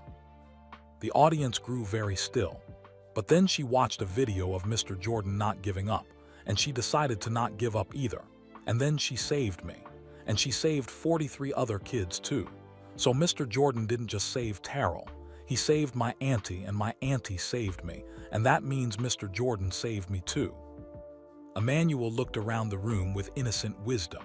"My teacher says that kindness is like throwing a stone in water. It makes ripples that go on and on. Mr. Jordan threw a really big stone, and we're all ripples." The simplicity of it, a child's clarity, brought more tears. Michael felt Yvette squeeze his hand. Sophia Russo came next, Captain Russo's daughter. She walked slowly, her cystic fibrosis making every step an effort, but she reached the microphone with determination. "My name is Sophia. I am 16. I have cystic fibrosis, which means my lungs don't work right. I have been sick my whole life. And my father, Captain Russo, he made a bad choice because he loves me. He took money to put people in danger because he needed to pay for my medicine." Captain Russo, sitting in the audience, buried his face in his hands. "I was so angry when I learned this. Angry that people almost died because of me, because I'm sick, because I'm expensive, because I'm a burden. But then I watched the video from that night, and I saw something that changed my thinking. I saw Mr. Jordan doing CPR, 23 minutes. His arms were tired. His body was exhausted, but he didn't quit. And I thought, if he won't quit on a stranger, I can't quit on myself." She pulled out a certificate from her folder. "I learned CPR. I learned first aid. I learned how to help people. And last month, my friend Carolina was choking in the cafeteria at school. Everyone was screaming, panicking, but I stayed calm. I did the Heimlich maneuver. I saved her life." Sophia's voice grew fierce with emotion. "So my father's sin, taking that money, it became part of a chain that ended with me saving my friend. Evil became good. Wrong became right. That's what Mr. Jordan's choice did. It took all our mistakes, all our sins, all our failures, and turned them into something beautiful." She looked at her father. "Papa, I forgive you, and I thank you, because your mistake taught me that we're all human, we all fail, but we can all choose to do better tomorrow." Captain Russo was openly weeping now, his wife holding him. Dr. Acaffer spoke next, telling her story, the bottle of pills, the suicide note, the video that saved her life. She showed photographs of patients she'd saved, children who were alive because she had chosen to keep living. James Wright spoke about finding his calling as a paramedic. Giovanni told the story of his crew saving his life using the lessons Michael had taught him. Marie Dubois talked about the calm focus needed in a crisis, whether in a kitchen or on a sinking yacht. One by one, people came forward with their stories. A paramedic from Boston who had performed CPR for 16 minutes and saved a man because he remembered the video. A teacher from Kenya who showed the video to her students and taught them that courage isn't the absence of fear, it's action despite fear. A father from Japan whose son was still alive because the video had given them both hope. The stories went on for 2 hours, each one a thread in an impossibly complex tapestry, each one connected to that night, to that decision, to those 23 minutes. Finally, Dr. Martinelli returned to the stage. And now, the man who made all of this possible, the man who chose courage when comfort was available, the man who showed the world what a champion really looks like. Please welcome Michael Jordan. The applause was deafening. People stood. They cheered, but it wasn't the usual cheering for a celebrity. It was gratitude, pure, overwhelming gratitude. Michael walked to the stage on shaking legs. He stood at the microphone looking out at 500 faces, 500 stories, 500 lives touched by one impossible night. "I'm going to be honest with you," he began, his voice rough. "I don't know what to say. I've given speeches after championship wins, Hall of Fame inductions, retirement ceremonies. But this is different." He paused, collecting his thoughts. "A year ago, I was on a yacht with my family celebrating my 60th birthday. It was supposed to be peaceful, relaxing, safe. And then everything went wrong. A storm appeared. A young man was dying, and I had to make a choice, run to safety or sail into danger." Michael's hands gripped the podium. I want to tell you that I made that choice because I'm heroic or brave or special. But the truth is, I made it because I was thinking about my father. He was murdered when I was 30 years old, shot by strangers for no reason. And one of the last conversations we had, he told me something I never forgot. He said, "Michael, at the end of your life, nobody will care how many points you scored. They'll care about how many lives you touched." He looked at Terrell. That night, when I decided to sail into the storm, I wasn't thinking about being a hero. I was thinking about Terrell's father, about how he would feel if his son died while I ran away to safety. I was thinking about Marcus, who had trusted me enough to bring his brother on that yacht. I was thinking about what I would want someone to do if my daughters were dying and a stranger could save them. Michael's voice grew stronger. So I made the choice. Not because I was special, because I was human, because I couldn't live with myself if I didn't try. And then everything that happened after, the CPR, the rescue, the video, this foundation, it all came from that one choice. To try, to not give up, to value someone else's life as much as my own. He gestured to the crowd. But I'm not the hero of this story. You are, every single person in this room. Terrell, who survived and decided to become a surgeon so he could save others. Dr. Akafer, who chose life and has saved dozens of patients. Sophia, who learned CPR and saved her friend. Giovanni's crew, who saved him the same way I saved Terrell. Every person who watched that video and decided to learn CPR to help a stranger, to not give up when giving up made sense. Michael felt tears streaming down his face now. He didn't try to hide them. I spent my basketball career trying to be the greatest, the best scorer, the best player, the most championships, and I achieved a lot of that. But you know what? None of those achievements compare to this. To standing here and knowing that thousands of people are alive because of one choice on one terrible night. He pulled out his own folder, the research from Dr. Akafer's team at Johns Hopkins. This study estimates that 3,200 lives have been saved because of that night. 3,200 people who are breathing, living, loving, creating, experiencing life. And every one of them will have children, grandchildren, great-grandchildren. Family trees that exist because we refuse to quit. That's my legacy. Not 6 championships, but thousands of family trees that branch into the future. Michael looked directly at the camera recording the event. If you're watching this, if you're hearing this story, please understand what I'm saying. You don't need to be famous to make a difference. You don't need to be an athlete or a doctor or anyone special. You just need to care. You just need to refuse to give up on people. You just need to try. Learn CPR. Learn first aid. Help someone who needs it. Don't walk past someone in trouble. Don't assume someone else will help. Be the person who acts. Be the person who tries. Be the person who refuses to accept death or defeat or despair. His voice broke completely. Because I'm telling you, those 23 minutes changed my life more than any basketball game. They taught me what I was really meant to do. Not entertain people, not win championships, but show people what's possible when we choose love over fear, action over apathy, courage over comfort. Michael stepped back from the microphone, overwhelmed, but the crowd wouldn't let him stop. They stood and applauded. They cheered. Some called his name. Finally, he held up his hand for silence. There's one more thing, something I learned from Captain Russo this week, something that completes the story. He gestured for Russo to join him on stage. The captain came reluctantly, his face showing his shame.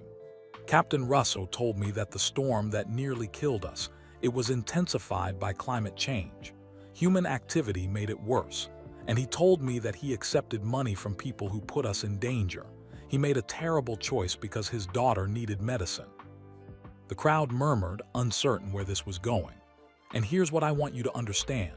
Evil exists. Greed exists. Desperation exists. Climate change, corporate cynicism, medical bankruptcies, all the worst parts of humanity, they all contributed to that night. All of our collective failures came together to create a situation where people could die. Michael put his hand on Russo's shoulder. But human goodness is stronger than human evil, always, in every situation, in every crisis. When we choose courage, when we refuse to quit, when we value each other's lives, we turn evil into good. We take the worst circumstances and create the best outcomes. That's the real miracle. Not that I saved Terrell, but that humanity at its best can redeem humanity at its worst. The room was silent, absorbing this. So yes, Captain Russell made a bad choice, but he spent every day since then making good choices, teaching safety, saving lives, turning his sin into salvation, and that's available to all of us, every single day. We can choose redemption. We can choose to be better. We can choose to help each other. Michael looked out at the crowd one last time. Thank you for being here. Thank you for being part of this mission. Thank you for proving that humans at our best are capable of extraordinary love. Not perfect love, not fearless love, but determined, stubborn, refuse-to-quit love. That's what changes the world. That's what saves lives. That's what makes us truly human. He stepped away from the microphone to thunderous applause, but he wasn't done yet. Michael walked to Dr. Ackefer and embraced her, then Emmanuel, then Terrell, then Sophia, then Captain Russo and his family, then Giovanni, then every crew member from the Joy, then James Wright. One by one, he embraced them all, these people who had become his family through fire and water and terror and hope. His daughters joined him on stage, followed by Yvette. His family stood with him, surrounded by all these lives they'd touched, all these stories they'd helped create. And in that moment, Michael Jordan understood the real miracle of that night. It wasn't that Terrell's heart started beating again after 23 minutes. It was that humans, broken, flawed, terrified humans, had chosen love anyway, had chosen to fight for each other anyway, had chosen to refuse to give up anyway. That was the miracle, that humans at their worst could create disasters. Humans at their best could create redemption. And redemption, stubborn, determined, refuse-to-quit redemption, was always enough. That was the end of Michael Jordan's incredible story, a story about courage, redemption, and the power of never giving up on each other. We'd love to know where you're listening from. Drop a comment below and tell us your city or country. If this story moved you, please hit that like button. It helps us share these inspiring stories with more people around the world. And don't forget to subscribe to our channel for many more amazing true stories that will touch your heart and change how you see the world. Most importantly, share this video with your friends and family. Spread the message of kindness and awareness. You never know whose life might be changed by hearing about those 23 minutes on a sinking yacht. Because just like Michael Jordan showed us, when we refuse to give up on each other, we create ripples that touch lives we'll never meet. Thank you for listening. Stay kind, stay brave, and never give up.